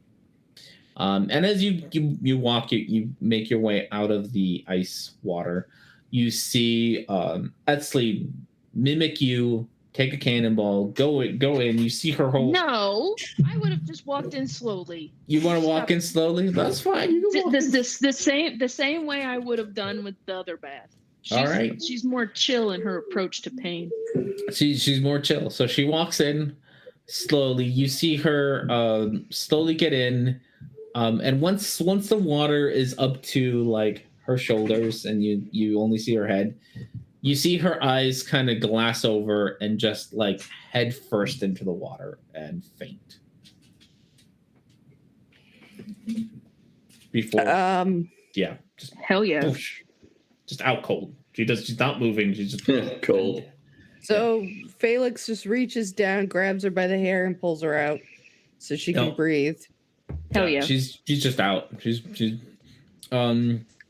you see two of the assistants come up, and with you and their assistants, they pull her out of the water, wrap her around in a towel, and they say, "We'll go warm her up by the fire. This happens quite often." So Like it's very these shocking young experience. whippersnappers today, they can't handle anything. All we had was a nice little bath. All of a sudden, she just fell asleep like it was like a child. I don't know what the young people of today are doing. I think they got, those awards, those participation trophies. That's fabulous.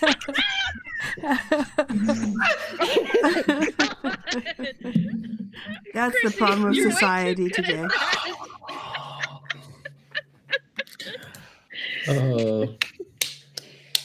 Anyway, so she's gonna keep just doing that. All right. They take you, and you can follow. They don't stop you from following if you want to. Out into like a little lounge area with fire. She is definitely not the only one who's passed out. They have like these stone benches where they lay her down. The stone bench is warm because it's just near the fire, and they lay her down with a towel over her to warm back up, and the gentlemen just get up and walk back out to keep an eye on the ice bath some more.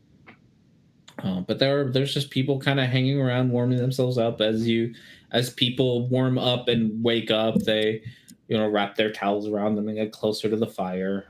Eventually, it doesn't take very long, maybe 10 minutes before Etsley wakes up. Etsley, it's you're a little cold. You still haven't warmed up entirely. You're warm enough to be awake, but you're definitely not warm enough to be happy about it. Let's do it again. Oh, well, you know how it is, young lady. You got to warm up to these things, just once a day. Old Granny Karen will let you in as a crew. Etsy's going to lean in to Felix and whisper, "You're way too good at that, and it's really hard not to laugh." That's right, dear. Yeah, I know you're feeling a little groggy. It's fine.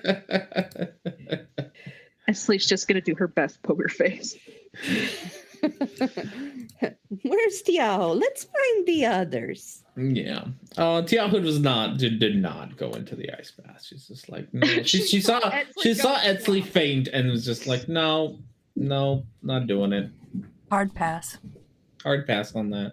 So everyone, you all three of you are wrapped up in this little Earth lobby area. When you see Horatio, Shala, and Preet, and the two new interns, walk on in. This is just a nice little lounge area with a fire on it. You can drink Exley's water. gonna start and all that. rebraiding her hair. So yeah, you all got yourselves back together. They're like a juice cleanse or something. If you want to ask for one, Yeah, I'll go up, ask. juice cleanse, yeah. Nothing like a shot of straight sugar. They ask you if you want something salty or something sweet. Oh, let's go salty. Salty, okay. They bring you back a very green-looking liquid. Ooh, that looks healthy. Mm-hmm. Oh no, it's chili juice. Probably Just seaweed. juice. Got plenty of seaweed around here. It's actually like it's very similar to like a V8 in our world, where it's a mashup of a lot of vegetables with some lemon juice and salt in it. I'm drinking like a cheap Virgin Mary as we speak, just tomato juice, Tabasco sauce, and a bit of Worcestershire. So Yep. nice. Yep. So you got like a nice little V8 for you. Like the engine? For Preet's some, happy. like this is weird. But did anybody else- V8 is young fish. A V8 No, I'm asking out of character. I have no idea what that is a brand name of a beverage. for tomato, like a Oh, vegetable juice. Tomatoes Mix. and vegetable juices are what they specialize in. Makes a lovely Bloody Mary. It That doesn't make is for a fact. bad- That's what the non-crazy people use it for. Yeah. The crazy people actually just drink it to It's drink the it. spicy ones Yeah. are basically like a Bloody Mary, but without the vodka. Why is it I named after an don't- engine? Bloody Marys are weird for me. I don't drink No, them. no, honey. It has V for vegetables, and there's 8 of them. 8 vegetables. V8. Have a V8. And Oh that's my when you god, it's smack the person in late the forehead. 1970s again. I'm still only hearing like I cannot only associate the end with an engine. Okay. What is an okay, engine to Horatio? when you Okay, this is out of okay character. out of character, when you come visit, we will show you what V8 is. Sure, Yeah, there you we go. will. We will take then- you to a grocery store I'm and a show you engine. what it is. Yeah, and then have a beer sheet. So you watch it. You can be there during the winter, right? Yeah. Yeah. Well, it's fall. Yeah, well, Late football November. season. No. Football season. No, Football I'm also season. gonna. Yeah. I am gonna be there during the winter because Okay, I leave on the 1st. I only care if it's football Oh season. no, yeah. Winter doesn't start here until the end of December. Because then you'll have to have like a Packer pregame where you have Yeah. your Bloody Mary bar and your Bloody Mary mix and your Yeah. vodka and all the December's vegetables. just a transition. Have you month ever from had a Bloody fall to Mary? winter. Do they drink those in Dutch land, wherever you are? I mean, we do. I haven't personally had one. But yeah, like I had to go to a get it. TGI They're Fridays weird. to find one on a menu. They're weird. The bar I worked at used to have a Bloody Mary bar every Sunday, and they changed it to just a Bloody Mary special. Too many people. I would have to set that up dying in the every toilets. morning. Can have them. I think when you get them with a little jalapeno. Oh, Yeah. that's Tabasco. We'll take you to the Bloody Mary. Jalapeno. bar Oh, here. jalapeno. I do We drop can them go in there on. too. Sure. I'm not Yeah, drinking it. Although you can get them in like British airport bars, There you go. actually. I might go to Nebraska just to hang out and have Bloody Marys with y'all. Yeah, honestly, we're Why gonna not? be here. We're Why gonna be not? here from November until December. Micro's gonna be here November 16th. Just come fly out. All right. It's gonna be here. All right. So with all that said, all visiting plans put aside, yes, you guys are all together back in the lobby area ish. Yeah. I think we should ask the reception people at the lobby here about how we go about meeting a member of staff if we're looking for them. Yeah, excellent idea. That's You guys good didn't idea. do that while you were in the bath? You didn't talk to anybody? Oh, I'll tell you about that afterwards. Did you not even talk to each other? We must have just chilled. A little, we were but pretty chatty, and it was loud We as were shit in there. relaxing, says Shala. Pre, It was very cozy. we will It we'll was walk over cozy in then the other bath too. to the three If the women. people that they were looking for us find us, they will kill us. But I'm glad that you had a nice cozy tubby. Shala goes up to Etzli and kind of touches your shoulder. Were you always this color? I usually am after I freshly shed my skin. Oh, that sounds terrifying. It looks terrifying, but it's really not that bad. Maybe next time I'll be a little bit more adventurous. Would you come along, Horatio, if we were a little bit more adventurous? Yeah, Horatio, and she's gonna like put her arm No, around. that Shala, depends like, entirely on what woman, the turbulent and be like, area yeah. was. What was the I think turbulent it'd area? kill him. He's a goldfish. Yeah, it would definitely kill him. It was kind of rough and on Tiaho and Deadsley. I enjoyed it, but I like they had their pain. moments. I like suffering. I think I should stay out of turbulent water. That sounds like a recipe for getting killed. Yeah, you'd definitely die. Yeah. I Yeah. guess we'll have to find another way to be adventurous. What? I think Is she moving I think on? Or is this a three-way I think she's there were setting up? multiple Horatio, near you still have death. to find plenty of ways to be adventurous. Well, we're currently on an adventure. In case you haven't noticed. All right, can Oh, Horatio, Yes, we need you're you gonna to go- high again. yeah. He wants to go see if he Alright. can work his magic on any of the ladies behind the counter. Yeah, section. no problem. They are How you doing? what do you want to say to them? How you doing? No. That's it? Hey, ladies. Wonderful experience. Really, absolutely top notch. Thank you so much. You do a great job here. Oh, you're welcome. We're here to serve in any way we can. Oh, well then maybe you can help me out. We were given the name of a member of staff, a librarian we were referred to on some research that we're doing. If we were looking for a particular person who's a specialist, who should we talk to about that? A librarian? We don't. I do understand that commonly libraries have librarians, but we do not have such a position here. It's probably my own ignorance. It's probably just like a member of staff who works in the library. Oh, yes. Yeah, I don't really know about these things. Sorry. Yes. If you would like to meet, you send somebody who works is part of the library. Correct. Yes. Well, how to put this? Most of the people who are part of the library are less staff, more monks, I think was what you would call them outside. They're dedicated to their work. They don't really work here as much as this is their life. Those of us who are out in the court of air, we are more like employees. You may, if you have a way to enter the library, you may be able to find a list of the current people who are part of the library. Oh. But that was probably, you will likely not find that out here. Okay, well, that's very useful information. We really just arrived and wanted to get in the right mindset, for the rest of it. Get very calm and focused for the reading yes. of books. I love books. It is very, very important. Thank you so much for your time. Maybe see you again later. Yes, please come by whenever you like. We do recommend a 24-hour wait time, especially if you did the more turbulent. Yeah, I can see why. He looks over at Etzli being lavender. So. Yes, too much exposure to that is can be unhealthy. Well, let's yeah.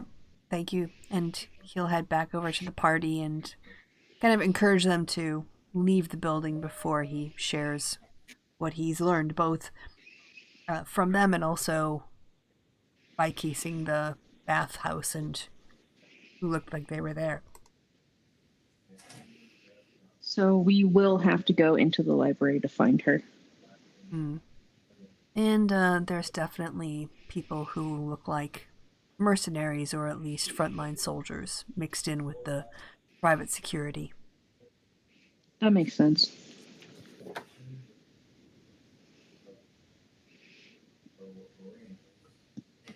I suggest we head into the library. We want to find her as quickly as possible. We are racing against the military at this point. Let's do this. Yeah. Not well. Hell yeah. I'll warn you just because I think your bodies would feel this by now. You have been traveling all day. It did take you 6 hours to be here. You are getting real close to being up, like not getting any sleep.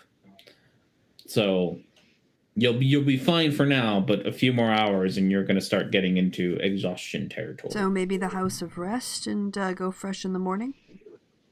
Yeah, probably. Yeah, that sounds good. I've heard songs about the hearth here. I want to go check it out. I heard there's something interesting about it, but the songs only hint at it. Let's go. So where are you all heading? You have the House of Rest and the Hearth are two separate things. Yeah. One's more of a room bar. sorted first. Yep. Let's go to the House of Rest first. Okay, House of Rest first. It looks rather tiny when you. Most of these buildings, even the bathhouse, look pretty small compared to what they were on the inside. Like you wonder how all of that stuff you just saw fits in there.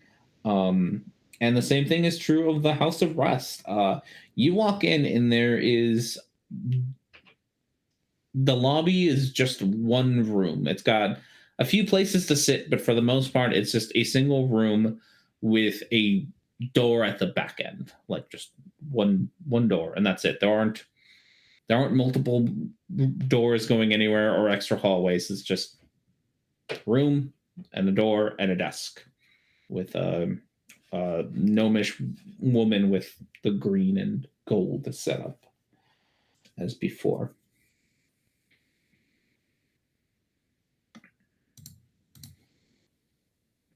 So who's got the money? Yeah, maybe one of you talky people should find the way. I did the last one. Etzli, you feeling up to public relations? Sure. Yeah.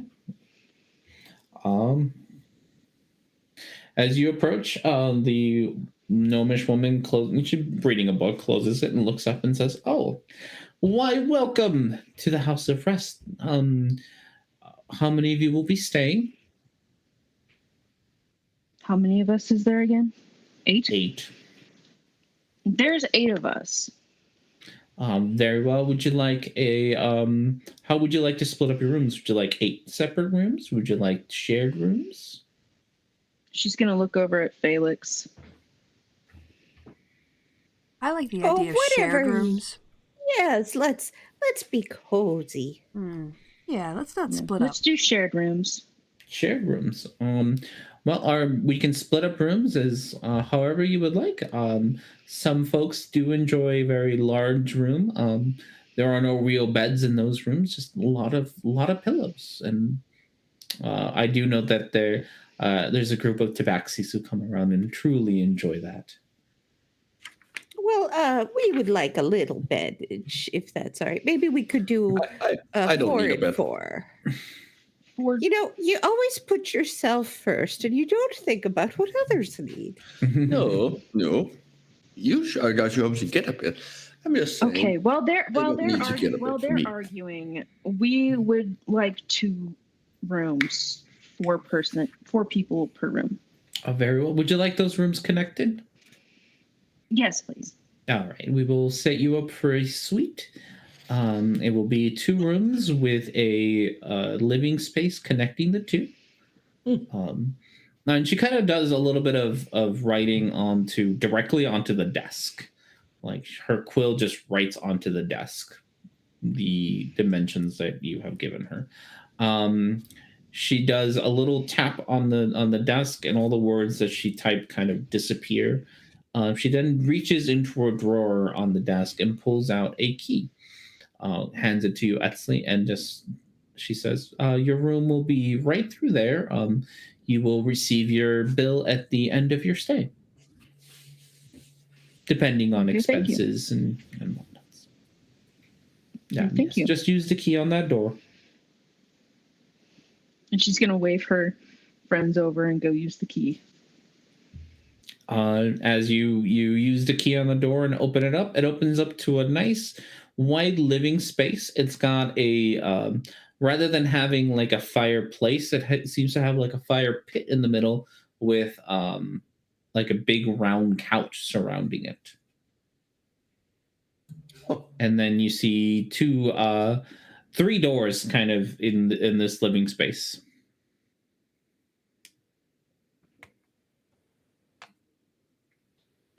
Before Open the doors. Felix follows in, she's gonna go to the gnomish lady and ask her in gnomish, just between the two of us, is there good security here? I don't want, there's roving bands of pirates and men, they come in. Oh, well, there's a very strict no fighting rule in this house and no stealing in all of Candlekeep, including the Court of Air, not just in the library. We cannot. The only way to come in through into Candlekeep is through the front gate, and then your key is the only way in and out of your room. You may. I'm not sure how familiar you are with magic, but each one of our rooms is just a nice little extra dimension.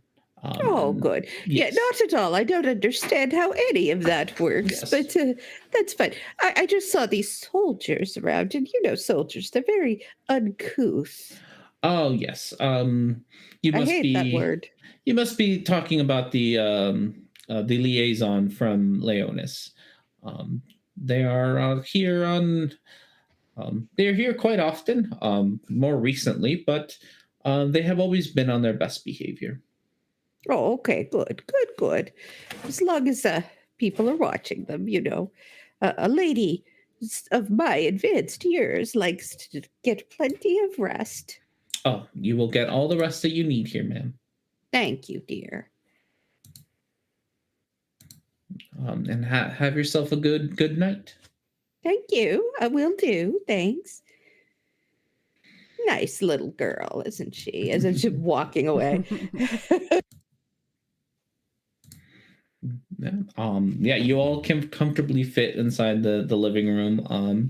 There are three doors, one for each of the rooms, and then a third door that goes to a nice spacious bathroom. It's got a big bath in it, and kind of in its own separate room, and then like it's split up into two rooms, one that's got a bathroom and then one that's got like a big bathtub. So rather spacious area you got yourselves. But like she mentioned, this is an extra dimensional space, so no one can get in here without that key. Which I have. Mm-hmm. All right, so presumably no one can hear us talk either, so we can speak freely. Yep. Mm-hmm. Probably. And Horatio and probably actually I think at this point most of you would know scrying doesn't work unless you're on the same plane, so or dimension. So you can't even be scryed on. Convenient. Cool.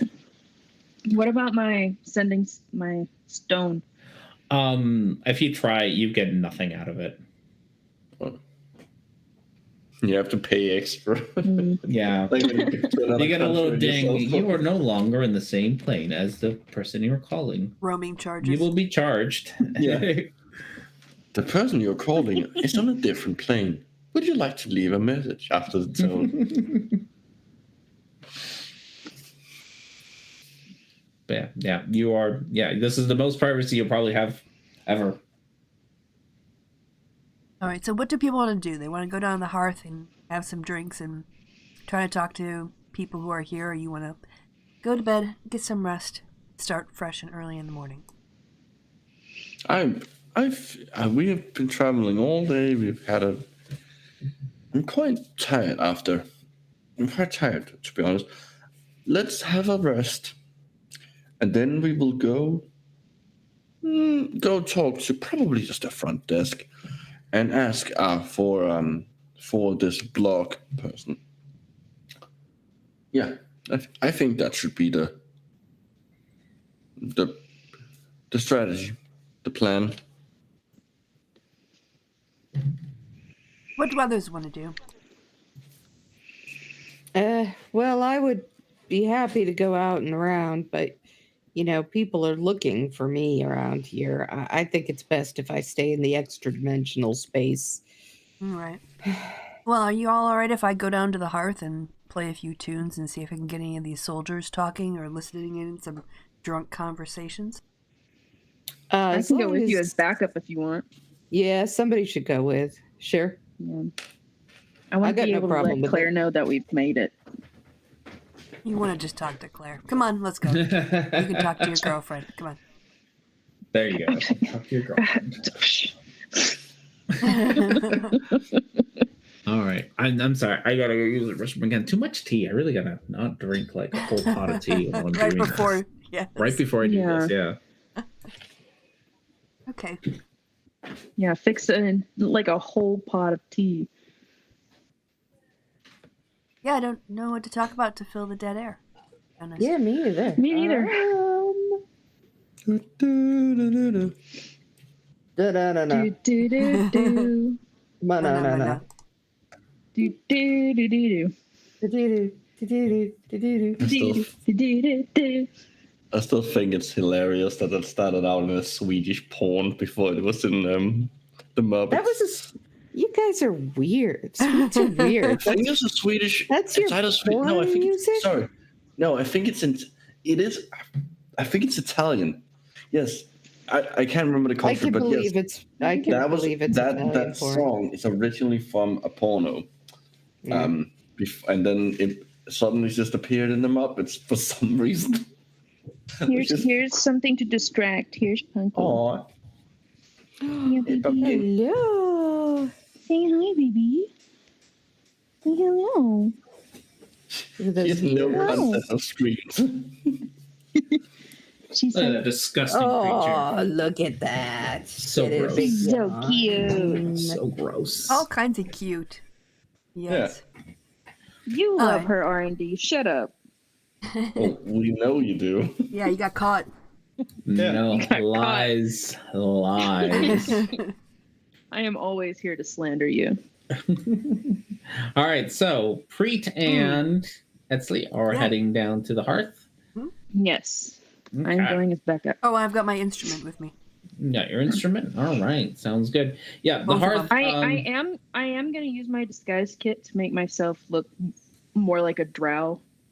Sure. Yeah, doesn't and take you I'm- very long, but I'm going to take you aside and say, Etzli, I beg you, no stealing. Don't break any of their crazy rules. They got I have magic up the restraint. wazoo here. I have restraint. Yes, I know you have it, but I also know you don't use it all the time when you should. I know it would be boring if I used it all the time, but I'll use it this time. Okay, that's I'm all gonna I use ask. it. That's I'm gonna all be I good. want. Fine. all right.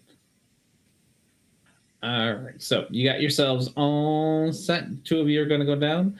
On the outside, the hearth looks like a very typical rustic little tavern. It looks really tiny, but so do a lot of the buildings here. And as you step in through the front door, you notice how incredibly large the space on the inside is. It's made up of 3 stories, kind of right. It's a very open space structure. So right at the front, you have an entrance. There does seem to be a weapons check-in immediately. So you are asked to leave behind any weapons or anything.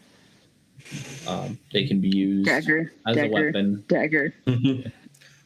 Thing of daggers. 12 hours later, Sword. Ethley has removed all her weapons. They Small give you a little arsenal. tag with a key on it. It's a gun check. Yeah, Or, gun or check. sword check, I basically. Sword weapons check. Yeah, you gotta Yeah. check Instead on of code anything. check. The box is fairly small. It's really like shoebox size, but you can easily fit all of your stuff in there. It just kind of seems to, you drop it in and it just disappears. Joy of extra dimensional spaces. Oh yes, so many of them in here. So many extra dimensional spaces. And they give you a little. They give each of you a key for your lockers. Okay, cool. Yeah. Immediately in front of you, there seems to be a bar of sorts. People can come in, order whatever. Downstairs is where like the hearth is, big old fireplace with big comfy chairs in it. You can, even from here, even from where you are standing, you can hear that people are arguing down there. None of them seem to be like angry argument. They all seem to be rather philosophical, calm, passionate but calm arguments. No, that are happening it's a down freshwater fish. Yes. Definitely people who would enjoy talking to Horatio. Mm-hmm. A whole lot. But and then upstairs is where it's a lot noisy. You can see it, hear it even from here. It's a lot noisier upstairs, where you can hear footsteps, not footsteps, like people dancing on the floor and whatnot. So rowdy crowd upstairs, more chill crowd downstairs. Middle part just seems to be kind of like a bar. All right. Etsley's gonna like lightly elbow Preet and say, "I think the upstairs is where you're gonna want to be." Pretty much. Let's go. Let's go. Do. Mm-hmm. Yeah. Do. There's a band playing up on stage. People are dancing in the middle. A nice music wise. This is a little funky. It's like very folksy, but also it has a lot of bass to it. Oh, okay. Yeah, but it's moving a lot faster than like a folksy song, and people are just hanging out, Hardcore. jamming out. Yep. Hell yeah. You're a little Hardcore. confused as how the bass kind of shows up. There's a drum set, but it's definitely bassier than it should be. Like you can feel the reverberation through the floor. So it's like folk nightcore. Yeah, folk nightcore up here. All right. People are having fun, having drinks. There's couches everywhere. People sitting at them, talking very loudly to each other. The middle is just a giant dance floor. Okay. Is it like a planned song, or are the musicians kind of, riffing? They're just sort of improv, like doing some improv and tossing the, musical baton back and forth between different The song right instruments? now does seem to actually be planned. Like they're performing. Okay. Yeah. Okay. Well, he'll get out his instrument and kind of, like, walk around, like with over his back, not like he's about to play, but quite obviously like, hey, I'm in a band. Hey, I'm a musician. Exactly. You should totally like have you me should up totally there. let me come in here and join you. Yeah, All right. kind of thing. Okay. Etsley's gonna find a somewhat quiet corner. There's no such thing as a quiet corner. Yeah. In a room like this, but she's just gonna be on standby and All right. Let's enjoy see. music. Preet, roll a performance just to see how I'm gonna do tonight. well you can get people How performative you how are. performative your non-performance is. All right. Your non-performance. Fantastic. Oh my gosh, so So good. performing. Okay, so you get perform so two well. reactions.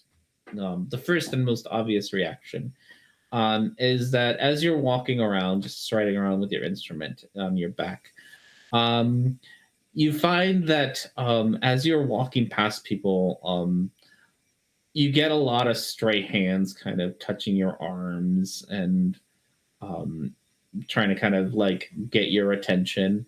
Mm-hmm. Just single finger down your back kind of thing. Typical Friday night, basically. Typical Friday night for For Preet. me. Nothing. For not for Pre. I'm sorry, for Christy, not for Pre. Typical Friday night for Christy. No, that was for Pre, but okay. Oh, let's okay. go with that. That's canon now. So with that, and then you do catch the eye of the drummer, who he sees your instrument and sees you walk around, gives you your eyes meet, and he gives you a little bit of a wink, and then a shake to Nod. come on over. Yeah. Come on up here. Whip his instrument out well around. And Mm-hmm. not stand up in front. Yeah, I did that on purpose. So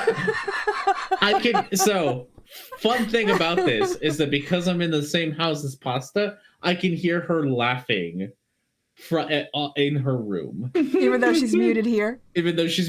So when you said that, just laughter, I can just hear it. I don't have to hear her. I know exactly what she sounds like right now. So she's laughing her ass off in her room right now. Excellent. Cannot I'm handle happy. it at all. I'm very happy. All right, so yeah, Preet's gonna step onto the stage, join the party. Right. Join the party. Sounds good. I want to ask Etsy what she's gonna do, but I got the feeling that I'm not gonna get an answer right away. So roll me a performance. Oh my gosh, I wrecked you. Yeah, no, 100% That is broken. not that hard. Hilarious. She's still broke, she's 100% broke, she's still laughing. She hasn't stopped. She just muted herself and she's still laughing. So, Pre, you can roll a performance for your performance with the band. All right, hopefully I'll live up to my good looks off stage. 15. Oh, No, Okay. no, hold on. You have your fancy clothes on. do you have your fancy I clothes do on? have my fancy clothes on, yeah. Okay, So so it's well, then 20. it's 23. All right, yes. nice. Yeah, all right. 23. Yes, with a 23, you definitely, you're not just good looks. You also know how to play your instrument. Cool. I'm an expert, and I've only just gotten, and I'm new to this body. You just got started. Yeah. Stop. She's so, okay. I'm really good at fingering. What can I say? My wood is just in my hand so perfectly. Yeah. It's choking the Bubbling chicken. away. She's so broken. You've broken her so completely right now. Why do you think? The only thing I The keep. second joke, I had stopped laughing, and then you made Why do you think I keep making them? All right. So, yes, everyone is up and dancing. You have quite a few bits of underwear thrown at you. Nice. So you are an absolute hit. Okay, I'm okay. All right. No, you're not. Etsy, what are Can I you have my going to turn do? now? Yes. You're watching Preet wail on his instrument. Yeah. Okay, maybe we're not. That's okay. You're too easy. It's too easy. So back in the extra dimensional space, Felix and Horatio, you notice that your two college interns are paying a whole lot of attention to Tiaho. They are just asking her about everything and sitting there just caught on all each one of her words, just attending to her in every way that they can, because they're college kids. So that's how does Tiaho look about that? Awkward, but she almost always looks awkward in social situations. So Can I incite her to see if she's bothered or just kind of shy? yeah, go for it. Alrighty. I know nothing. Okay. She's just she's always awkward. So All right. Well, Tia is a gnome, but are they comparable in is she college age too? Translated. age wise, she's rather. she used to be a soldier, so she's probably like 5 to 6 years older than they are. Okay, just curious. Yeah. So what that difference is, it's up to you all. They're probably like early 20s, and she's probably late 20s. Okay. Okay, I'm all right now. Okay. What is Etsley doing at the bar?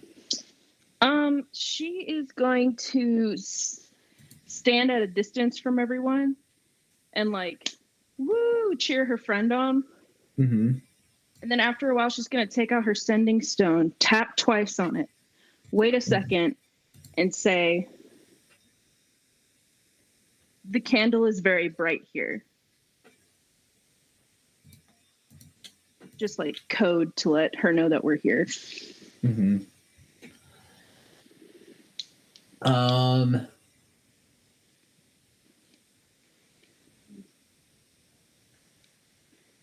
gotta think for a second. Yeah, I have to think about how she's going to word this message to you. See, I've been thinking about it. Yeah. Through all my laughter. I had to go grab another drink. Let's see. So she'll say,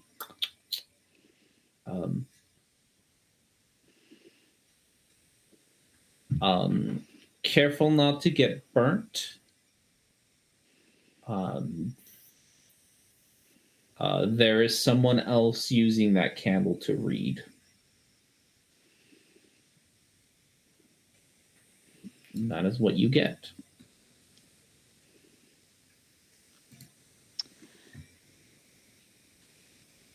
And she will respond with, I will be aware of the flame, but it's not as bright as you. Aww. You get a little. I'm smooth when I have a minute to think about it.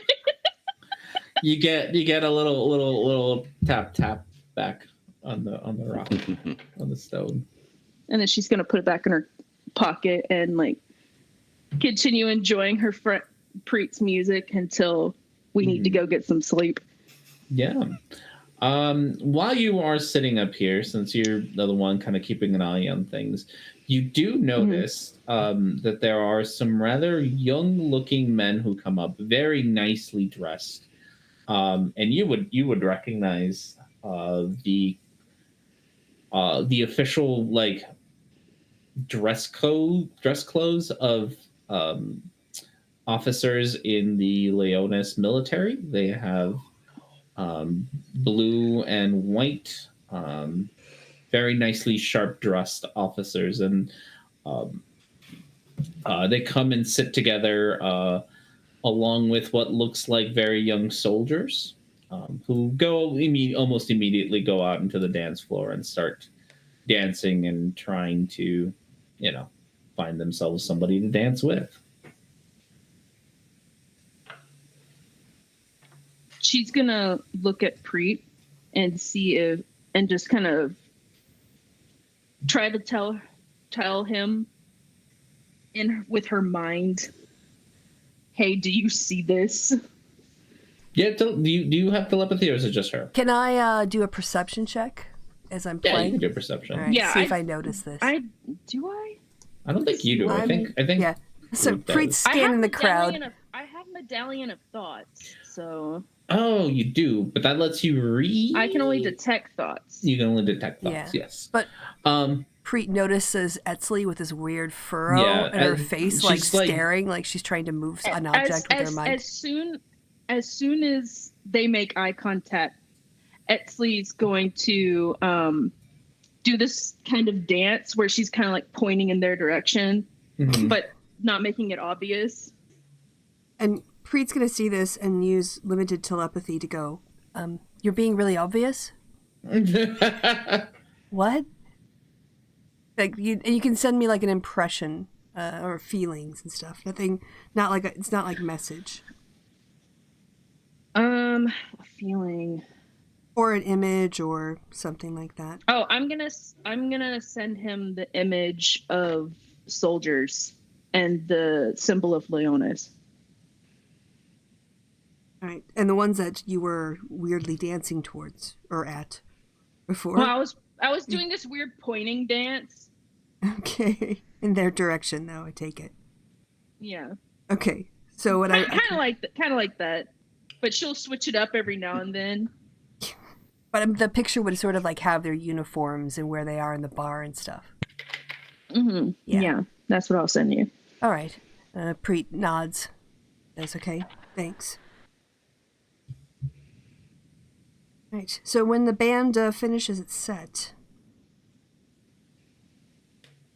is there any reason like the toilets or something that would be over in the direction of where that group of soldiers is sitting, that Preet could make his way toward? You could just say some hotties caught your eye. Not really. Like all the toilety stuff is downstairs in the middle floor. Okay. Yeah, are there some like anyone who looks like a groupie who's sat near to the soldiers? Or would like want to, like trying to make eye contact with me? All the groupies that were interested in you are like near you. They're not. Yeah. I mean, Preet could like people in uniform. All right. Could be his thing. I mean, all right. I don't know. I'm just the Etzley on your shoulder. Okay, so I'm going to try this thing. I don't know how I'm going to roll performance, and who knows how I'll do. But he wants to get out whip out his instrument again, and to the people around him, just like do little limerick songs with their names and where they're from and where they're here. And have like other people go, okay, yeah, who's this person? And do like 2 or 3 whatever chumps, and then walk over or call over to the table of the soldiers and say, it's your turn. So you want a performance check? Yes. Okay. See what you can get out of them. Fancy clothes. Fancy clothes. 17. 7. I won't get in a fight at least. They all seem like they all kind of bob their heads to your songs, but they all seem like way too not necessarily shy, but like reserved to kind of participate. They're like, yeah, cool, but not. You're not gonna get me to join you. All right. Okay. So after that, I'll signal to Etzley to meet me on like a side of the bar that they're not in. Maybe leave this area. Or the rest, they're back in their room. So let's go down to the quiet part of the bar. Yeah, I was about to say Etzley will lock eyes with Preet and then just start walking toward the stairs to go back down. There'll be like a lot of distance between us, but he'll follow her. Okay. You have the middle bar area that's relatively quiet. People are ordering drinks and chatting, but nowhere near as loud as upstairs. And then the people arguing downstairs are kind of your options of where you'd like to hang out. Yeah, I think maybe go down to the basement where people are yelling about philosophy because it'll be a good audio cover. All right. Yeah, people seem to be mostly having. There doesn't seem to be soldiers down here. People are just having arguments about, nerdy whether conversations. Yeah, whether or not is a mile or not. Things like that. Okay. I'll just gonna brief. What is this? What is the speed of an Adelaide swallow? Yeah. I'll just brief Etzley on what I tried to do and my lack of success, and ask if she thinks we should continue to try to poke the soldiers, or if we should just call it a night. I think we should just call it a night for now. All right. Don't want to draw too much attention to ourselves. And I'm sure there's ample opportunity for us to figure out why they're here. But from what I got from Claire, and she's gonna like lean in as she's saying this. What I got from Claire is that they're here for the same reason that we're here. Yeah, well, sometimes drunken soldiers can talk more than they think they do. But not tonight. All right, let's head back to the room. Yeah, and it'll be good for us to get some rest. Mm-hmm. Yeah, so we'll head back to Alright. the House of Rest. Yeah, Alright. no one seems to have, as you walk around, no one seems to have noticed you or paid any more attention to you than like the groupies. But besides that, like nobody seems to following you or want to give your attention. Yeah, they'll sign, some autographs, whatever, kiss some cheeks, then leave. Yeah, no one gives you a hard time about that. So you are back if you want to explain to everyone else, or you can just go to bed. It's up to you. No, we'll brief them. Yeah, we'll brief the important everybody. parts. Okay. So yeah, what is your plan? Bed. Yeah, brief and then bed. Brief and bed. All right. You are thankfully in a spot that like no one's gonna give you any grief because Brief, bed and beyond. yeah, you guys are ungriefable at this point. So you get yourselves a long rest. You can do whatever it is you want to or need to do with your long rest. And you wake up the next morning to a nice, bright, shining day. More sense.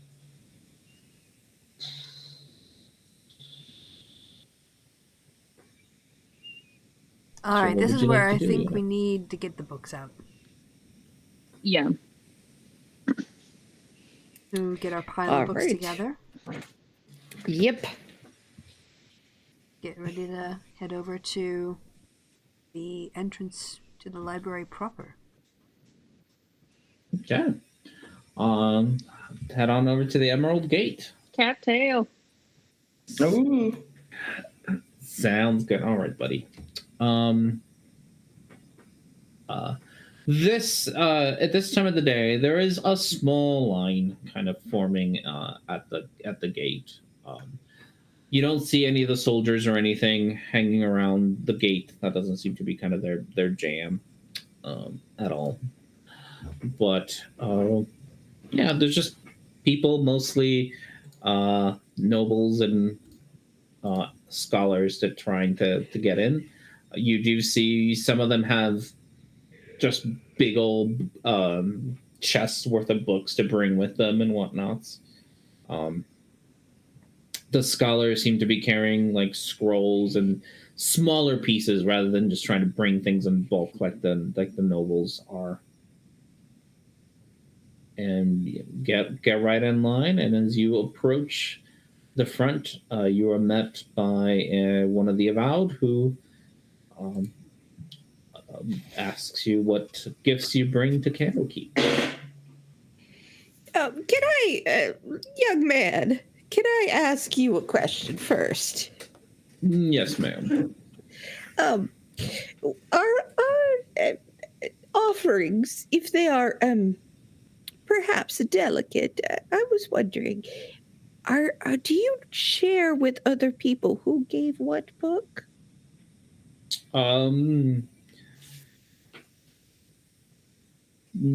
We typically do not.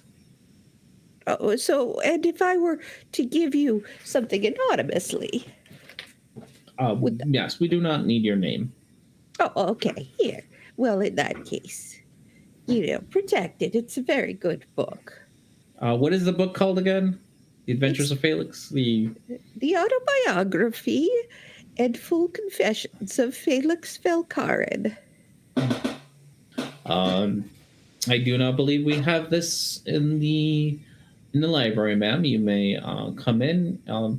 He gives you a coin that's got a little, on one side it's got what looks like a candlestick, and on the other side it has a book. He says, this will allow you to come in and out to the library. If you would like to explore some of the other areas, you will obviously need more permission, but for the library itself, this should be sufficient.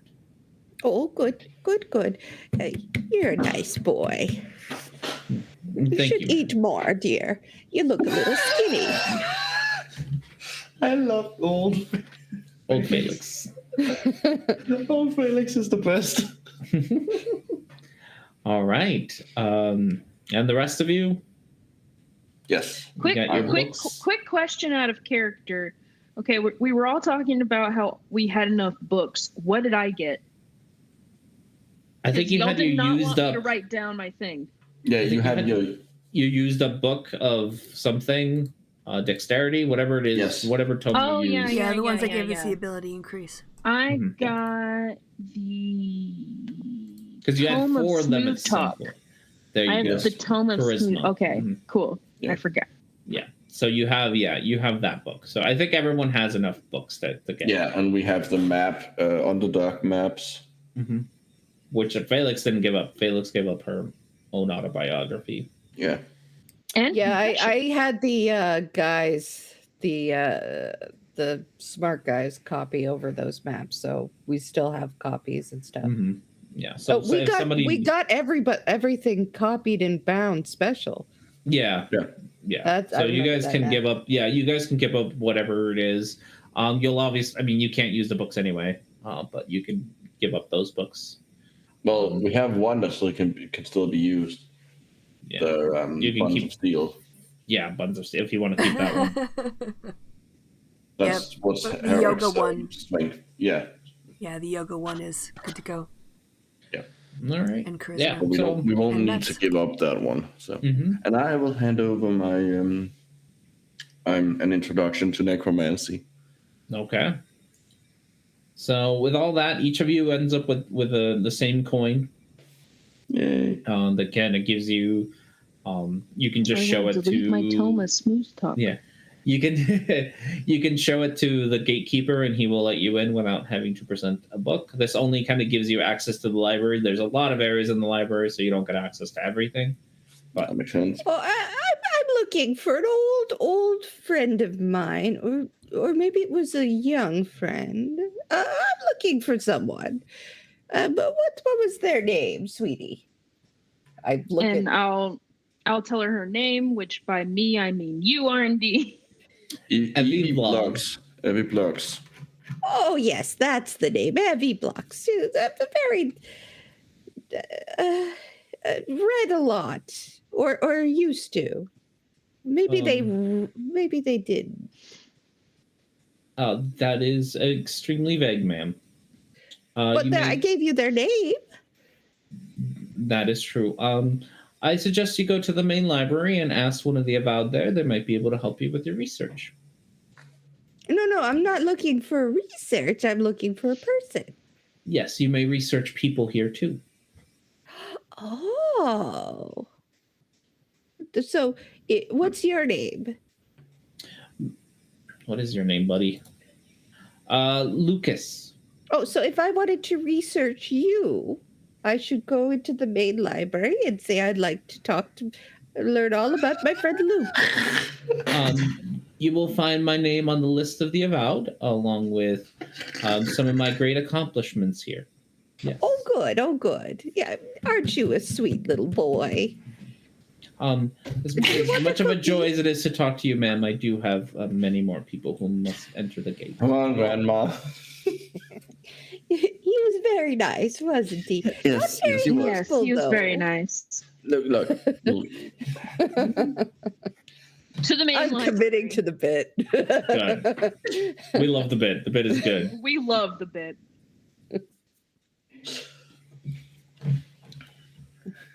Yeah. So where are you guys heading to next? Well, main library. Main library. We need to go ask Library. about it. About the Library. blogs. The blog. That one person whose name I keep forgetting because it's a complicated name. It's not. It's really heavy. it's really not that Blogs. complicated. Also, you can just scroll up like a little bit and it will be there. It's complicated for me. Okay. Well, yes, you can I'll go if you would like repost it in the to.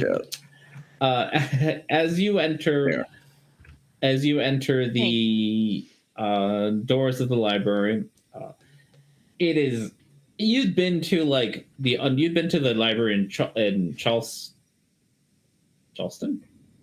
Charleston? Yeah, sure. Already forgot the name of that city, but you were there. That wasn't was that Charleston? I don't think it was. Charleston? I don't remember. You've been to a few libraries. You've been to libraries in Sauk Charleston. Slinton. I keep trying to look up Underdark law and Undercommon law and getting nowhere. So Yeah, I know hey, this is a good spot to do it. Probably. they're gonna have all the books on everything here. It's the one. Can't remember which one of the Underdark city it was, but it was the city that has like layers where the drow live deeper down. But yes, you end up mimics in the library. Yeah, you had mimics in the library. So even compared to that library, this one is it's a lot cleaner. Probably not going to have any mimics living down here. A lot better taken care of. Everything, just like the outside, is nicely lit. Hard to tell even where the lights come from. There's a nice you can hear the nice popping and roaring of a fire nearby. There's chairs and desks everywhere, little cubbies where you can go and sit privately. And then a big old round desk in the middle where there are several of the about talking to people, answering questions, and working on books and things.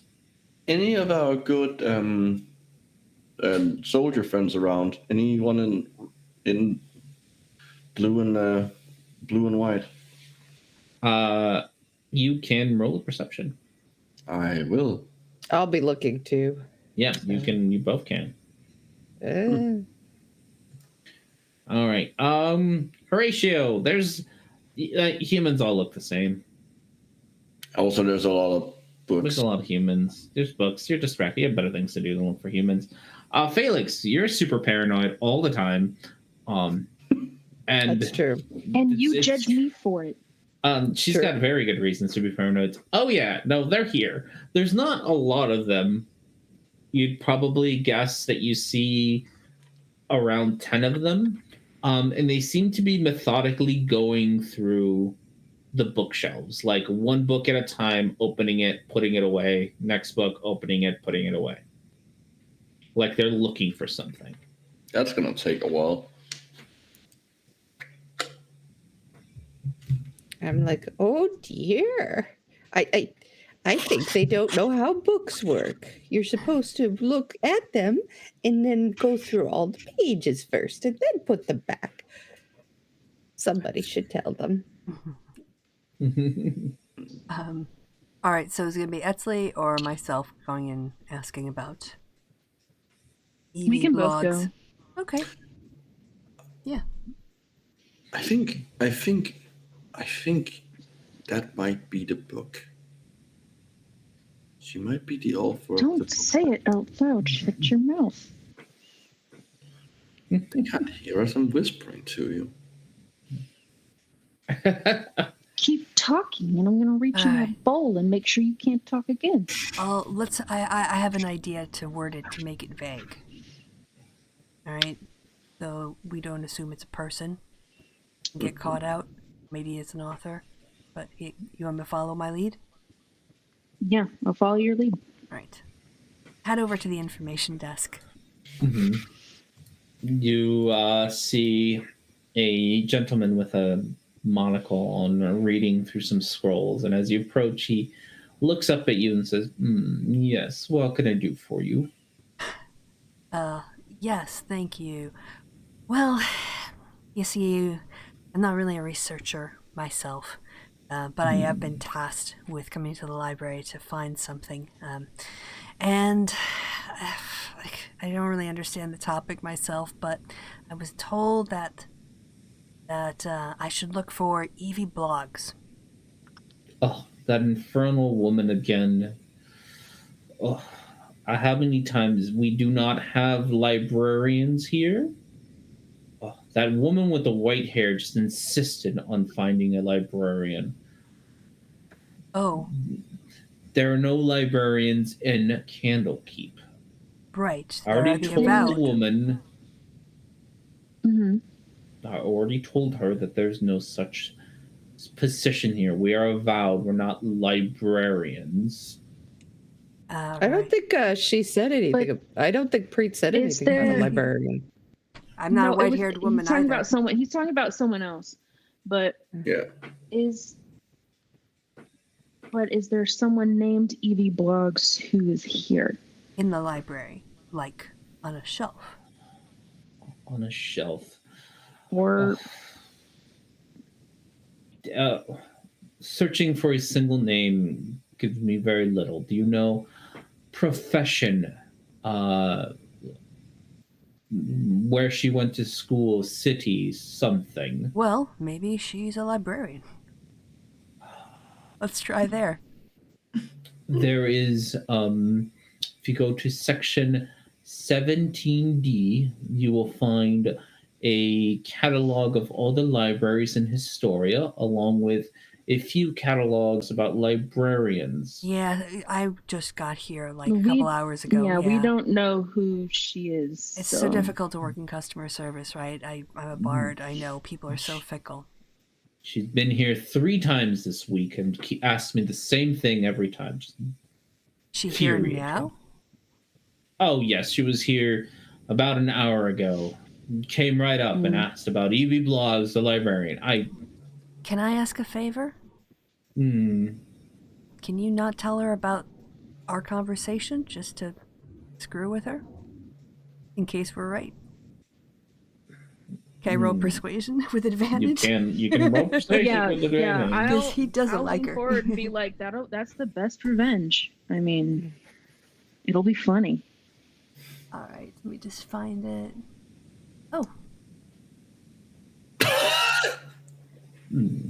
He gets he kind of the corner of his lips And- kind of rises up a little bit and says, while I'm usually above such things as pranks, that woman is infuriating. she wasted your time. Waste a bit more of hers. Very well. I will say nothing of our conversation. Thank you. I'll just I'm smirk. gonna. Okay. I'll like sneak Preet a fist bump like Under the table. Yeah. Okay. What was that for Felix? Sorry. Felix is gonna come up and say, "Oh, hey, my friend Lucas, who I just met, he's a nice boy. He said that he is on the list here, and I should look up him and all of his wonderful accomplishments. Do you have this oh list?" dear. Yes, you may find the list of the avowed as well as the list of all of our staff in the Heir of Court in section 37F. Okay, I'll go do that. If you see Lucas, tell him to be nice. No, he always is. He's one of our most valued members. Oh, he's a dear. Thank you. And I go find out. I'm gonna go look up. I'm not actually gonna look up Lucas. I'm looking to see and if I'm Evie guessing- blogs or anything that looks like an anagram of Evie blogs or All right. anything. Oh, on the I staff guess- list? I guess Preet and Anywhere. I are gonna go look at the other thing. Yeah, I'll send a I'm mental. gonna go with you. Yeah, I'll send a mental image of 17D when we get there to Felix and with the location so she can find us when she comes back from the other part because she's in the Court of Air, right?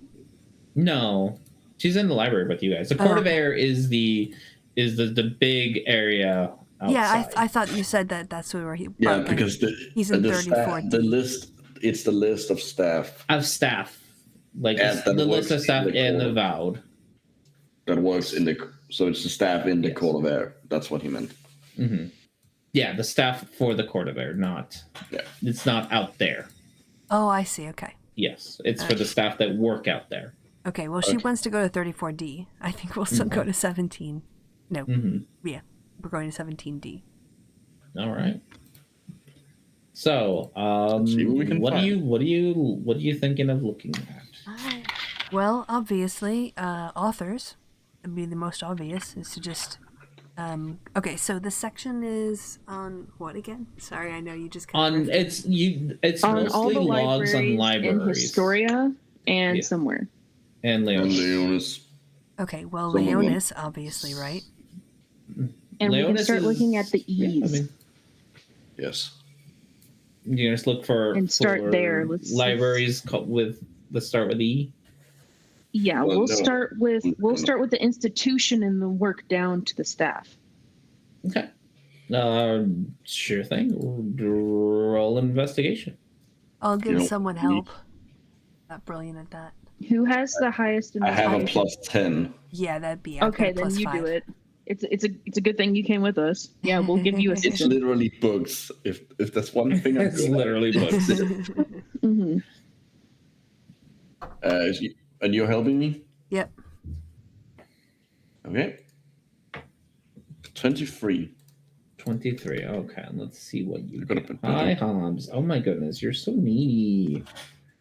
Well, you were gone for a whole weekend. I was gone for a whole weekend. Was that too much? Was that too much for you, buddy? I don't think it was.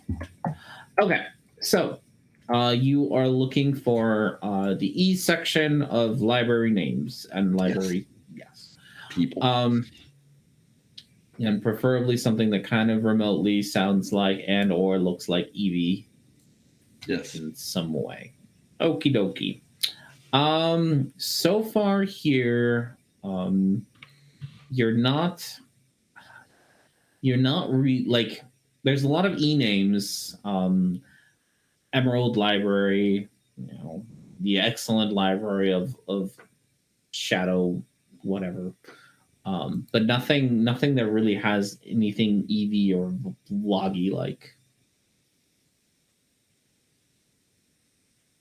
Okay, what about the person who's in charge of those libraries?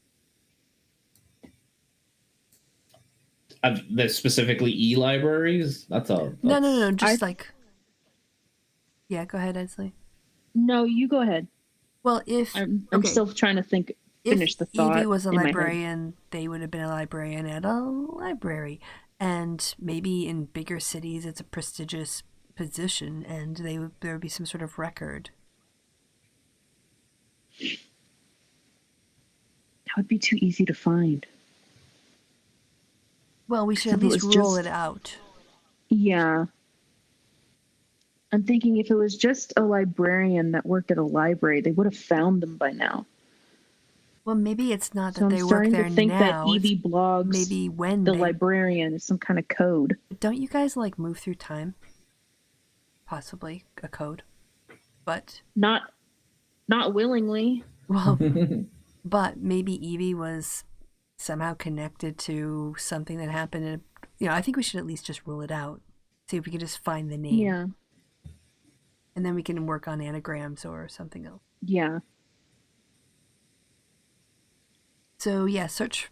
Let's just look for like anything that would have a history of like who was in charge of the library, and probably start with more prestigious places than podunk places. Sure. The one that if you're gonna look at, were you starting at Leonis, right? Yes. Yeah. So you're probably gonna end up starting, just to help you out, at the City of Lions, which is the capital. So Yep. Makes sense. Biggest probably library like first. Yeah. Yep. So you can roll an investigation there as well. Come on, Horatio. We're helping you. Yep. We're all looking. Yeah. Everyone's got your back here.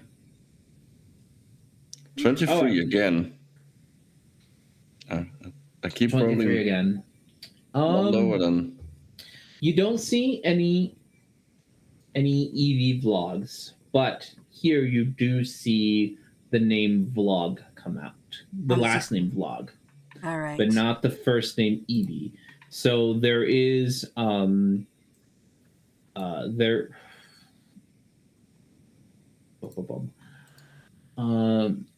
the name Will Vlogs appears not as a librarian, but as a book collector who often donated to the Library of Leonis. All right. Make a note. Maybe it's link to the collections. Maybe it's a book in his collection. So at this point, we can start. Sorry, I'm trying to put things together and like, there's different variables that we could look at this as. Evie Blogs could more than likely be his wife, and we could search for the books that he himself donated. I have a question I'd want to ask her. Treat would want to ask Horatio. Mm-hmm. What year, how much, like, relative to where we are now, does this blog's name appear? Oh, that's a very good. You know, how long ago was it? 5 Yeah. years? 50? Oh, it's the last time that there was a donation made by Will Vlogs would have been about 30 years ago. Do you think the library at Leonis would make donations to the Candlekeep library? I think he donated a book personally. I think we need to figure out what that book is and then go from there.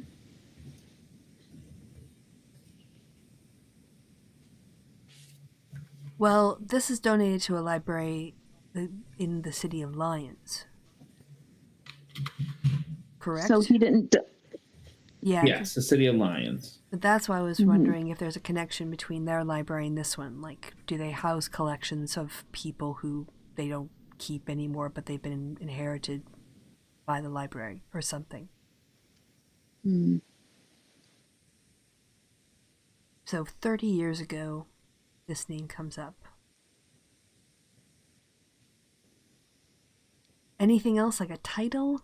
Or is a date? Like, is it an anniversary? Or I don't know if we'd recognize that if we're not from there. Is there a way we could find a book on Will Blogs? How would you go about that? Well, if he's a librarian, we're in the library section. He's not a librarian, he's a book collector. Well, he's a book collector. He's a book collector. I would want to go back to the front desk and ask if there's any information in the library on a Will Blogs. Here's the one thing. We are at Candlekeep, and anyone who is a book collector could come here to have rare books copied and sold, or to have extra, like, rare copies made for extra copies, you know, like, not from the library, but from their own personal collections. So did any of the books by Blogs end up, here in the library? Well, but they just... the way to find that out, I think, is to go back to the front desk and ask about William Blogs and if he donated any books here, if there's any history about him here. Maybe we'll be a bit more coy and just ask about where the history of donations made to Candlekeep are kept, and not mention the Blog's name outside of this area. Well, because there's soldiers and stuff downstairs. The list of donations from 30 years ago. But we know they don't keep the names. Well, they keep a record, but there are anonymous donations, but this guy's book name is already in a book. He didn't have, they would have stuff with his name on it, at least that it's worth a try. And if he's a book collector and actively making donations at his own library, he could have actively been making donations here too. So he could be like a regular person to donate. You guys go ask that. I will keep looking through these books. Okay. All right. We need to find Felix. Yeah. Yes, Felix, do you want to do an investigation for Lucas? Sure. I was more doing it for Evie, but gonna guess that Evie isn't gonna show up. But let's. You can do both. While you're just do both. 18. Yeah, Lucas, easy to find. He's been avowed since very young. He's one of the people who was an orphan and was taken in by Candlekeep. He's been pretty much has spent his whole life here. grew up in Candlekeep, and has been very successful at his job. Everyone likes him. He is in fact a very good guy. Good boy, that one. Evie Blogs does not at all appear in any of the records of the Avowed, which I'm not sure if you had guessed or not what happened, but yeah, she does not. I kind of figured. Yeah, Any she blogs? does not appear at all. Probably not, right? Yeah, That I see. no Evie Blogs in the list of Avowed of Candlekeep. All right, so I'm gonna go back to them. Say I didn't find anything. Oh yeah. Preet will kind of like, I'll explain it to her, to Horatio, and I'll go Esley. ask the guy while you. I'll give a mental telepathy of what we've found. They're like the name on the book and the donations. And Esley saying, we should go up the front desk and ask if there are donations, where the record of donations are. So yeah, you catch up. Yeah. All right. And I'll keep looking through. Esley, as you approach the big old round desk with the gentleman with the monocle, he is looking flustered as he is talking to a white-haired woman who herself appears to be flustered. Besides the white hair, the next thing that you notice is that similar to Claire's arms, her arms also are not made out of flesh, but are mechanical. And along with her arms, so are her legs. Hmm.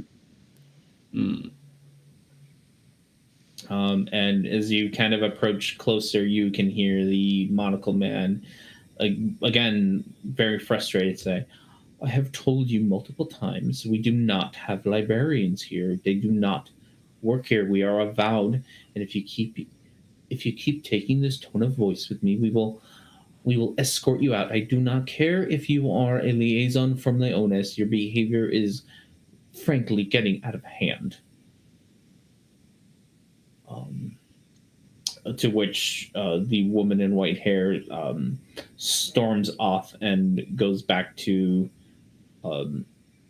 just storms out of the library while the soldiers kind of look at her and then continue to pick up a book, look through it, and put it back. Hey, sorry to bother you again, but and sorry about her. She just doesn't. I don't understand why she thinks that we have librarians here. Why? I don't know. And you've Where told would her she get multiple such an times. idea? I don't know, but we were wondering if there was someplace we could look at the records of donations. Oh, yes. Many of our donations are made anonymously, but there are some who give generously and like to give their names, show off their wealth, and how people are. Oh, yes. Yes. If you go over by the fireplace, there is a list of all of our big donations. You'll mostly find big names there, but if you would like a complete list, you would have to go down to our basement, where we have a complete list of all the people who have donated and which books they have donated. Okay, thank you. We'll start there, and if we don't find it, we'll head down to the basement. Very well. And then I'll go over and let everybody know where we need to go. Okay, let's go Right. look. All right. Well, they look because I figured they don't need me to look at the board. I'm going to go back up and I'm going to say, well, that Lucas was such a nice fellow. He reminds me of one of my grandchildren. Oh my God. And not the first one. The first one was she wasn't that bright, she tried. But my second grandchild by my third child reminds me a lot of that one there. I can't remember the name, but it's been a while. I have 47 grandchildren, So what was I saying? Oh, yes. I need to know about the time court. Can you direct me to anything about that? Time court. I have never heard of such a thing, but if you would like to know more about the sciences of, oh gosh, what's it called? Chronomancy. There it is. More about the research on chronomancy. You may look in section A15. That is where we keep all of our magic books. Oh dear, that's a very big word, young man. Chronomancy. Are you sure you don't have like a traffic court for chronomancer somewhere? We do not. We have law books from all over the place, but time court is not something I have ever heard of. Oh dear, oh dear, oh dear. Well, I'll go try and look at the chronomancies, and then if I can't find anything there, then probably I will take a nap. Yes. There are nap rooms on the 3rd floor. Isn't that nice? You remind me of one of my grandchildren too, but unfortunately that one terrible end. But you know how it is. Yes, it seems you have lived a very long and fulfilling life. What's your name again? I forget. Where am I? All right, I was going for chronomancies. Bye-bye, Sheldon. Goodbye, ma'am. And I'll wander off. Wander off. All right. I will look for the chronomancy. You're going to look for chronomancy. Okay. All right. You guys you went to the big plaque first? That is correct, and it's Horatio's. I'm still looking through the book. Oh, you're still away? Unless you came. Yeah, we can help each other. Yeah.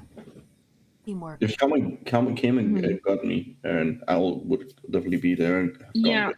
Okay, then we'll go get him. We should go get him first. Now that we know where to go. Okay, cool. Because he's the book person.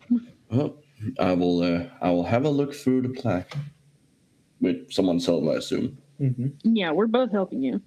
Yeah. All right. Yeah. Roll me an investigation. The plaque. So the plaque it's got a lot of names on it. A lot of people donate a lot of stuff. You do notice that in kind of one of the, not older because this place is old, so sections are way older than this, but definitely a section that is less shiny. The name of Vlog shows up, and William Vlog shows up as somebody who has donated quite a few things to Candlekeep. It doesn't tell you exactly how many or which books, but he does seem to be somebody who has donated lots of things here. We need to go to the basement. To the basement. Yeah. To the basement. All right, That's Felix. where the mimics live. Not here. Probably not here. Probably not here, but Yes. I don't really know. Yes. You can roll an investigation or arcana for chronomancy if you're looking for. Okay. Yeah. I don't know what you're looking for though. So you're I mean, in theory, she would look for anything that would help her in her upcoming her timely legal battle. Her timely legal battle. So that could be very broad, I guess, but she would just be like, oh God, I'm going to court with Modrons. I don't know what the hell is going on. All right. Investigation is 5 and definitely Arcana. Okay. All right. So time court in and of itself is not something that you so a lot of the books that you find on chronomancy are the theories on how to perform chronomancy. Chronomancy is not it's not really a school of magic that exists. Like there's some ties to existing magic. Things like haste and slow obviously are chronomancy-esque, but they don't really mess with time in the same way that a lot of like the legit chronomancy is. So it's kind of it's an area of magic that exists in theory and less so in practice. The thing that does catch your eye, where names like Kronos and Modrons and Primus appear, are in sections of books that are like the potential consequences of chronomancy. And they do talk a little bit about like messing with timelines, but most of them just make references to other books, and they don't necessarily talk about them in this books. And they kind of point to like, go look at research on gods and things like that, and other planes like Mechanus and Primus and things like that, in order to learn more about how those affect, because we don't know exactly what will happen. We just know that in theory, the person or the entity who would be most pissed off by this is probably Primus. So okay. All right. So, but by then they'll have come and gotten me, right? And I'll be like, all right. Well, yeah.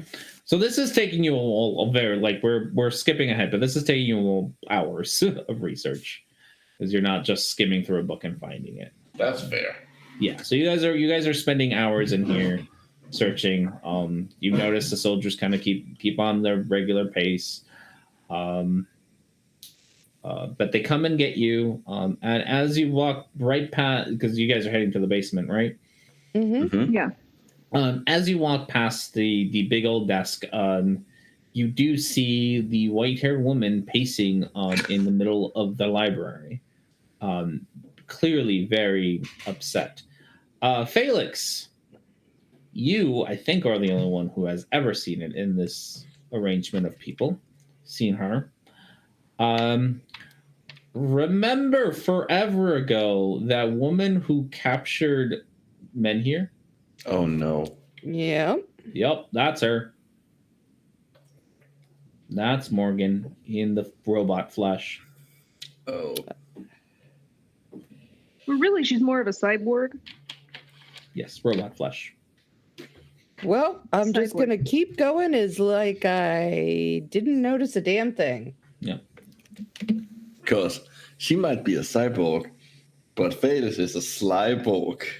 Ah. Hey.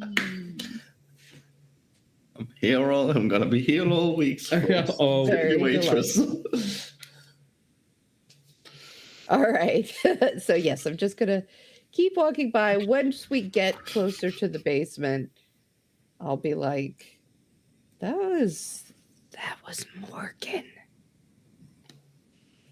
I assume we probably gotten the story and know. Yeah. who that is. I've told you guys Yeah. everything.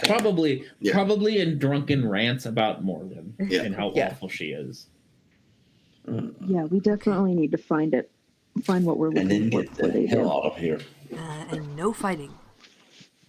Oh Well, yes, yeah, of the course fighting not. part. Well, It's that's bad the for good the thing. digestion. They can't fight us either. Why don't we in That here? is true. That is true. Go hide in our But we room. need to find what we're looking for. Okay. Yeah. And then get out as inconspicuously as possible. Because as soon as we leave this island, they can attack us all they want. So they can't know that we're looking for it or that we even have it. Do they let people take books out here? You can get copies. Yeah, you can't take books out. But You you can can go get look at them copies, and read them, You right? can look Yes. at them, read them, take notes. You can have copies made. Mm-hmm. but Okay. we can just note down the important bits. Yep. So yeah, there is a few services here that you could use. By the way, if there is a book and we did want it copied, it could take up to a month, depending on how complicated the book was, and it would just be Yeah. sitting in the binding house the whole time, Mm-hmm. not in the library to be found. So, if it just Or we could just take the notes that we need and get out as quickly as No. possible. Well, no, I think what she's saying is that would make it unavailable. Yeah, they would not be available in the library. So if someone else was looking for That it, is they would true. not So be we able to find it. could take our notes and get the information we need, and then ask for a copy. Yes. Well, yeah, we'd take a look first, but Yep. Yeah, and Okay. take notes. I'm not sure if it's the books or if there's something in it. Anyway, let's go find out Let's go. what Let's will go and pull find up. out. Yeah, they kept opening them up what- looking for something, so maybe it's Yes. just in the book. But we still can't just Mm-hmm. steal things here in Candlekeep. So put it back Mhm. in the book and have the book copied. Oh, Yeah. we can always put it in. We'll something write a else. note. We'll write notes to take with us. One step at a time. We'll see what happens. Okay. Yeah, we need to find what we're looking for Let's start first. out. Let's find out what books he would have donated. So Okay. Time Basement. Time for an To the investigation. register, and we have a time Yeah. period too. Hmm. Yes. Yep. So it'll be pretty easy. Yeah, there's someone down here to help you out, and kind of get you to the right idea. Finding information on William Vlogs and what he's donated. It's more of a matter of looking at different records and compiling a list of things. It's hundreds of books. He has donated hundreds of books on all sorts of subjects. As you try to go through, like, what kinds of books, if there's a theme to them, they seem to be absolutely everywhere. Some are magic books, some are story tales, some are lyrics for songs. He just seems to have been a very big book collector who loved to donate all of his stuff. So you have a list of just hundreds of potential books. Any of them that seem vaguely like they might be like hint, like they might have some relevance to our situation. With what information you have, not really. No. Question: Does the mhm. do the book titles have the authors' names too? Yeah. So, All right. So yeah, if you want to investigate for particular book authors, you certainly can. There's a few repeating ones, but nothing that like a theme. Like, yeah, nothing that could really tells you a theme. There's like a few repeating ones that are like a series of books. So, you know, the oceans of whatever places nearby. Sorry, part 1, part 2, part 3, kind of thing. So you see the same author kind of pop up that way, but never in like. What about his? Well, the other Evie Yeah. blogs. Has she donated anything? So, you can roll an investigation for. You can roll an investigation for vlogs because that's the only thing you got. You don't have, unless you're going to try a certain time period, you don't have a time period. You just kind of have a last name vlogs. Yeah. I'll help. yeah, we're all gonna help. Let's see. 28. Okay. 28.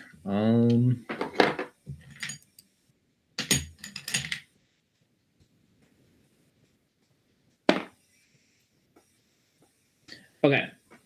So we'll start with the time period that you're in. Time period that you're in, 30 years ago. There are 3 vlogs. There's William Vlog, there's Trisha Vlog, and then there's Jeffrey Vlog. That all donated books to Candlekeep. The other That was 3 names. Yep. And you said 4. No, I said 3. I I said thought. 3. Oh, Yeah. I No, he heard said 4. 3. Oh, Okay, so okay. William, Trisha, and Jeffrey. And Jeffrey. Jeffrey. Okay. Yeah. Yeah, all of them vlogs. Out of the 3, William has donated the most at hundreds of books. Trisha, the second most books at probably a couple hundred, as opposed to like the 500-600 that William has, and Jeffrey the least at only about like 20 books. Let's look at the list for the other 2 as well. Yeah. So is that all that he found with 28? Yeah, well, with the information that he's got, that's all he can really get, because you have a last name in a time period of 30 years ago. Can I And that's... can I pitch something? Mm-hmm. I don't know. Evie, Jeffrey? I don't know. It just sounds like what a baby would say when it can't quite pronounce the name right. And he Oh, does have the least amount of books. Yep. And So the let's least start amount with of books. him. Well, let's look through the list of the other shows and see if anything springs out. But let's start with Jeffrey and then go with Trisha. Yeah. Especially if they've authored any of the books that were donated. Yeah, Yes. or if there's anything that has a genealogy. Or anything that has anything to do with libraries. So Okay. those are the things we're looking for. Oh, at this point, Prioritize. because you have been, you're doing a lot. You're combing through hundreds of entries of things and taking notes and meticulously. You have spent hours here. You could spend more time. It's not like the library closes, but you've had like a full day's adventuring's worth of hours in. So you said we're getting exhausted from research? And you have to sleep eventually. You don't have to sleep, but Yeah. you have, like, at some point you're gonna have to take a break. You don't have to. You can keep pushing yourselves because the library isn't gonna kick you out. So you could stay here all night long. I don't need to Continuing to sleep. push it. Or you can leave Fishman behind to do research. I literally don't I can't be exhausted Yeah. from staying up too long. from lack of sleep. Yeah, you can't be exhausted from lack of sleep. So Yeah. I heard they had nap rooms. they do have nap rooms. So So you don't necessarily have to go back out to your room Okay. but but also I might be a little bit hungry, you know. yeah, they you guys don't have been serve in here for lunch, hours yeah. with Rations. yeah. All right. Sounds good. Let's look through Jeffrey's books first, and then we can discuss about leaving, going to get food and such. If Horatio wants to stay and keep looking, he can. This is what I do, and I'm in my element here. All right. So That's I true. guess If anyone can spend all day doing research And all night. in books, it's It's Horatio, so yeah. Horatio. Yeah. He was literally built for this one task. Yeah, so the Yeah. 20 books? Okay, yeah. You want to start with Jeffrey? Books by Jeffrey. Yeah. Like I said, he donated the least, so it's a small list. Go ahead. Roll your investigation for that.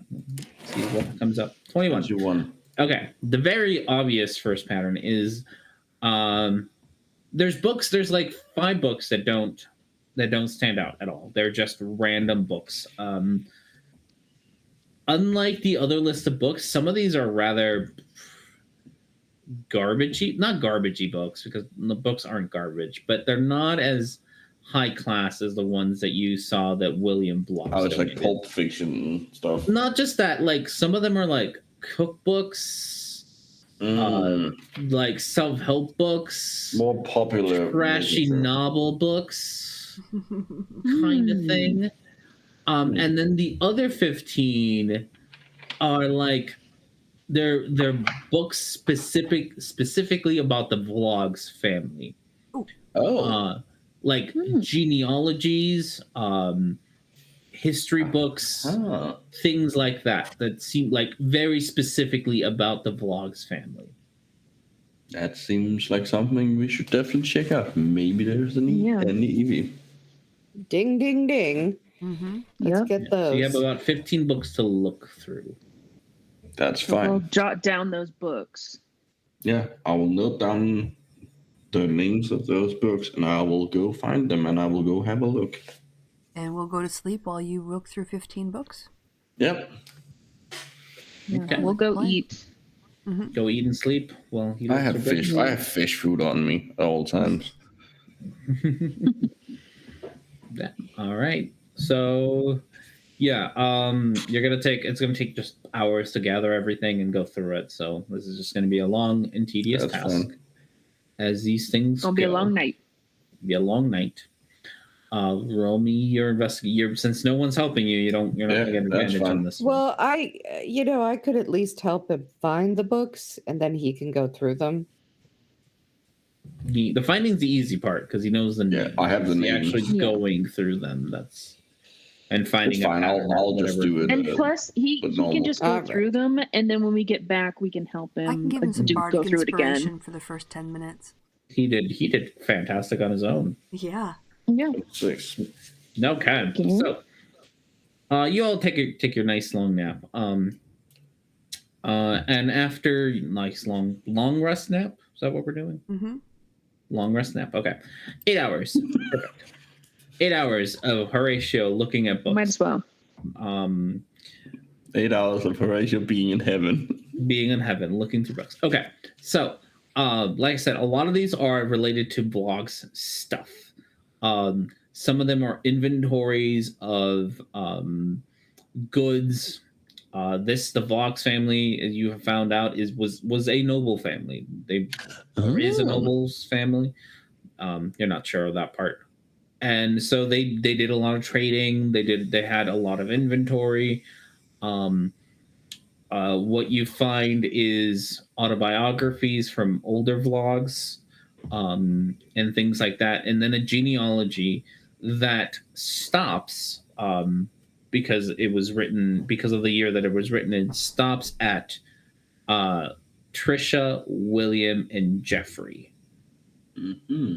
And that's where that it just stops there, and there seems to be nothing further, at least in that book, when it comes to genealogy. Mm.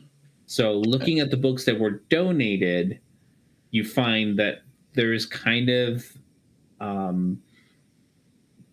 about 20 years ago, there's like a sharp end to vlogs.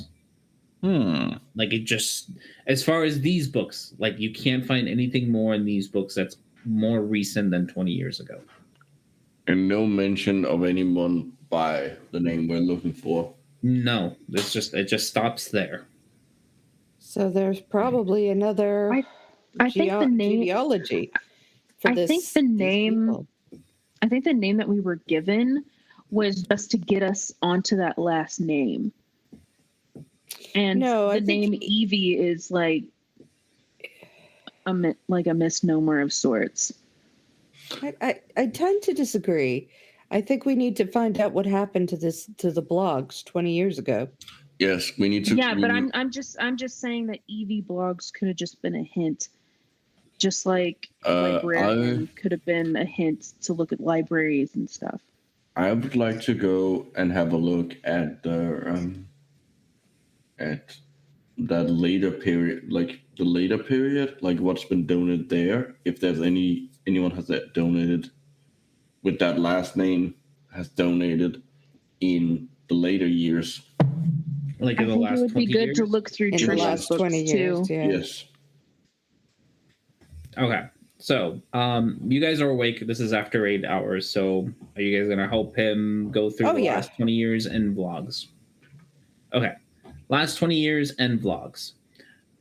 Bright side, last 20 years and vlogs has nothing but one book by one name. And that is Evie Blogs. And the one book that has been donated is The Curious Tale of Wisteria Vale. Let's go find that book. Yahtzee. Bingo bongo. It's time for Flanco. Don't know what that means. So we're going to go to find The Curious Tale of Wisteria Vale. Yeah. Yeah. As you go back out to, you're gonna have to talk to somebody because unless you want to go through the whole thing, you once again see Morgan pacing, soldiers looking through books individually. Morgan looks incredibly more impatient than she did the day before. She's been up all night? No, this is 8 hours later. She's just here. No, yeah, that's why I'm asking. Oh, I don't know. You wouldn't know that. Okay. Like you were busy and everyone else was snapping, so Old Lady Felix is going to dodge behind some books so that just in case, you know. Mhm. And as you go back up to the monocle man, he will gladly give you directions to the Curious Tale of Wisteria Vale. And you find a nice green covered book with gold lettering, with the title being The Curious Tale of Wisteria Vale. All right, we need to look around, make sure no one is around us. Yeah. I'm sure they'll let us have a nice private room to read this lovely book to your granny. Is there a room around? There's private rooms, for sure. Okay. It's like a college library. There's little lockers and areas that you can hide in. Yep, let's go in one of those. Great. Draw the curtains. And have a look. As you open the book, it smells faintly of like grass and flowers. Huh. Peculiar. Maybe we should do a little arcana check on this. I mean, I do. If you give me 10 minutes, I do have Identify. Yeah, we can flip through it while you do that. All right, so you identify, we'll flip. Yeah. We're looking for something between the pages, apparently. Okay, you guys give it like the book a nice little flip through to see if anything falls out or anything kind of interesting happens. Oh my goodness, computer! My computer fell asleep, and now can't unsleep it. Wake up. Here we go. Wake up, computer. Okay. The computer needs to be woke. Okay, so you flip through it. Nothing particular, like there's nothing physically in the book besides pages. And so far it seems to be like a storybook. It's got a full story in beginning, middle, and end. Okay, I guess. So just flipping through it doesn't really give you anything. I'll read it to my granny. Read to your granny. Okay, I can't wait. Es war einmal. That's German for once upon a time. Once upon a time. It's a long book. Before you get there, Horatio. Yes. Can you identify on the book? Yes. I don't know what's 10 minutes. magic.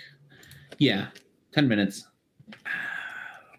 Yeah, because I don't know what school of magic. No, School of Magic is that's the tech magic. Okay. Identifies will tell me what information do you need? Yes. Hold on, yeah. You choose one object you must touch through casting a spell. It is magic or some other magically imbued object. You learn the properties on how to use them. Whether it requires a treatment to use and how many charges it has, if any. You learn whether any spells are affecting the item and what they are. If the item was created by spell, you learn which spell created it. If instead touch a creature throughout the casting, you learn what spells, if any, are currently affecting it. So basically, okay, so no spells. It is a magically imbued object. It is the magic. It's an imbued. What the magic does is that it creates a demiplane. And how to use it is that you need to say the code word, an appropriate set of words to get in. Oh.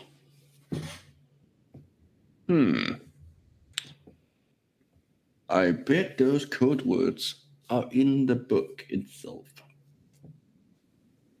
So, just keep reading the. Well, we gotta. How long is the book? Like 100 pages? Like. It'll take you. It'll take you a bit. Small novel. Are there handwritten notes anywhere inside on the pages? Nope, it's nice and pristine. Any like if we flip through it, is Could there it any be? Could it be something in the coded messages that Claire has been giving me?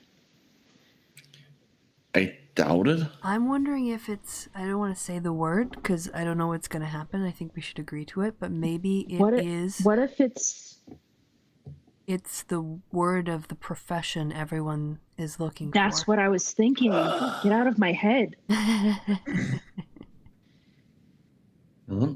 Maybe we should, one of us should go and get the others so that we can all go in and hear this nice book together and make some guesses. Okay. I thought we were all in here already. Great idea. And yeah, we should lock the door or find some way of making sure that other people don't bother us while we're in that nice demi-plane enjoying our time. Why am I still talking like this? You guys know me. All right, one of us has to go. I think you were just having too much fun. Well, Probably. Method don't we acting. have like? Is everyone else not here with us? You can go get Tiaho and the scholars. I thought we all. Yeah, I thought we were all here. Yeah, you Oh, brought all right. everyone along. Everyone's been Yeah, helping you we're all out here. in their own ways. Everyone's here. Okay. Yep, you got a nice big conference room for everyone here. Well, Okay, guys. So what's your around plan? the book. so all stand around the book. Someone should hold the book, and everyone else Hold hands. Yes. hold on to each other, and the person holding the book, and then say the word. Yes. All right. So who's gonna say the word? I'm gonna grab the book.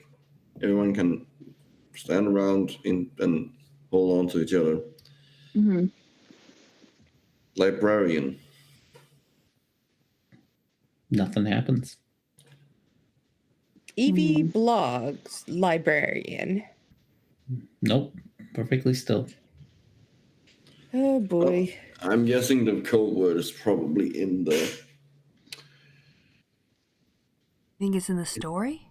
It's more than likely. Maybe it's part of the story? That's what I'm thinking. All right. Well, why don't you read it out loud? Going from where we stopped a few minutes ago. Everyone get comfortable.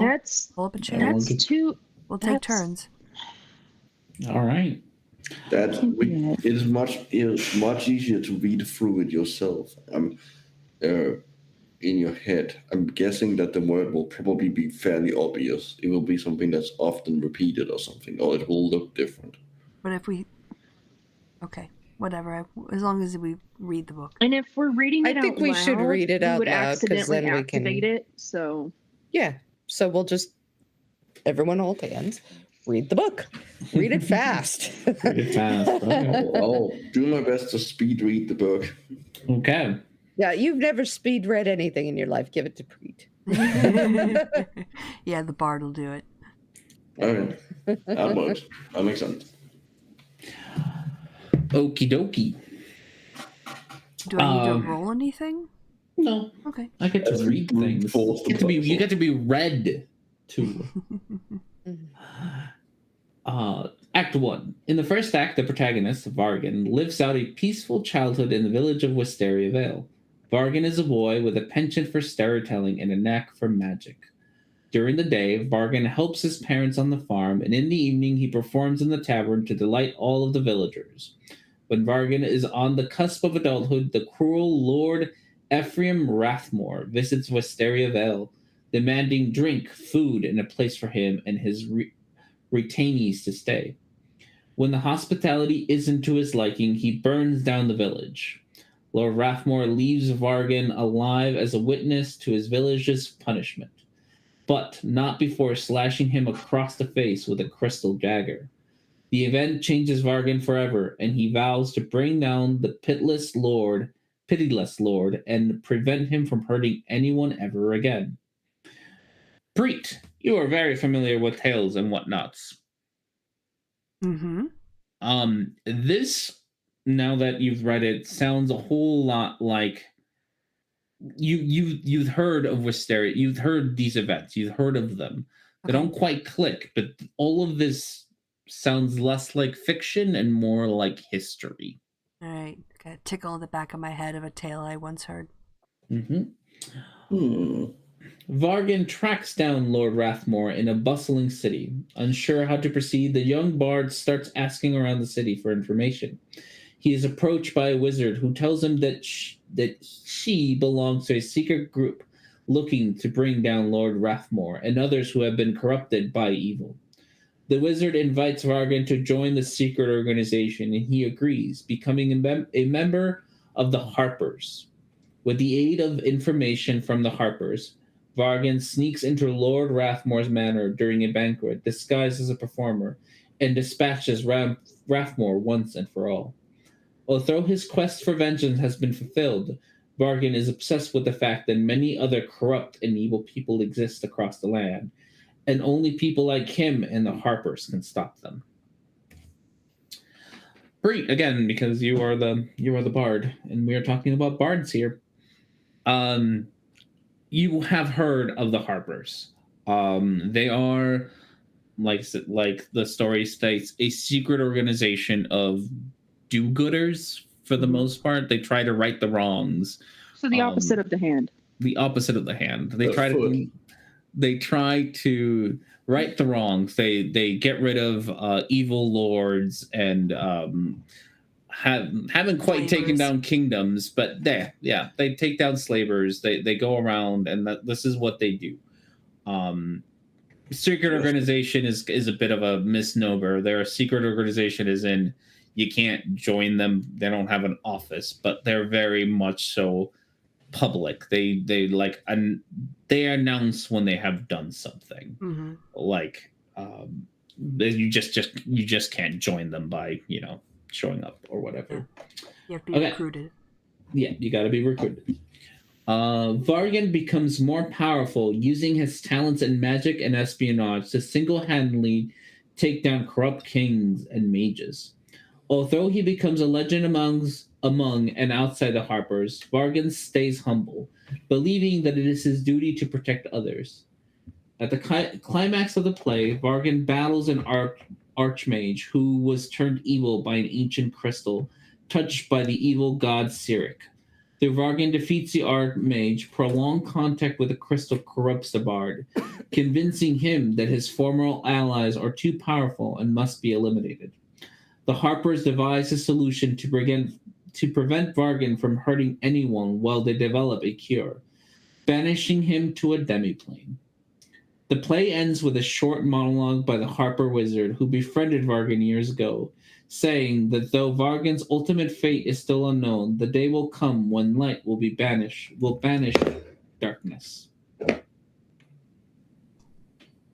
All right. And at this point, you have hopefully realized that he has been banished to a demiplane. Yeah, made the and connection. you are holding the book to a demiplane.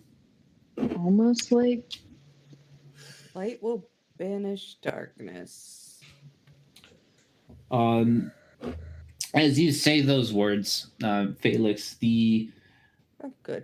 the last line of the play kind of catches your eyes, which says, "We lift up our light to reveal what is hidden and banish the darkness forever."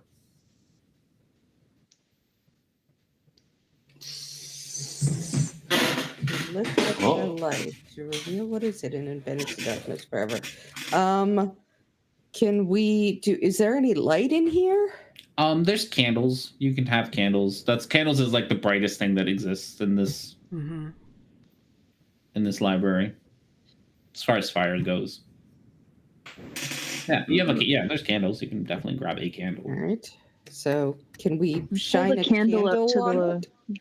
yeah. Just the candlelight.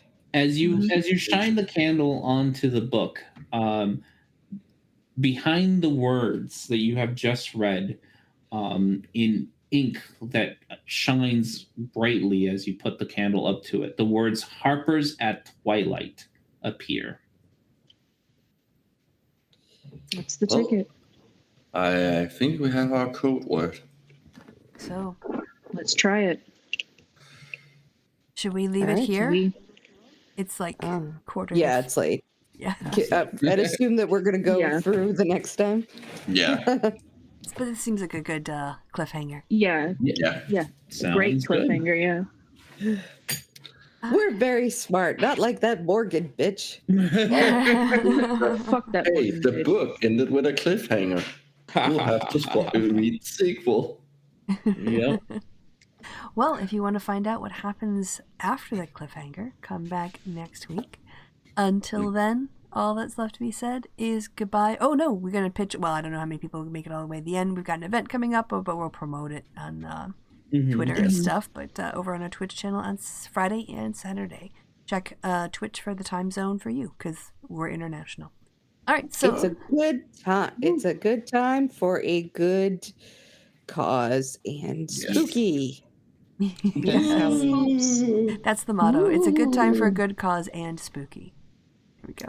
I'm good at that. Yeah. I'm Ooh, all the greatest with mottos. All right. Spooky. So all that's left to be said is goodbye from me and goodbye from the party. Say goodbye, party. Goodbye, Bye, Patty. party. Oh, they did the bit. We did more than one bit.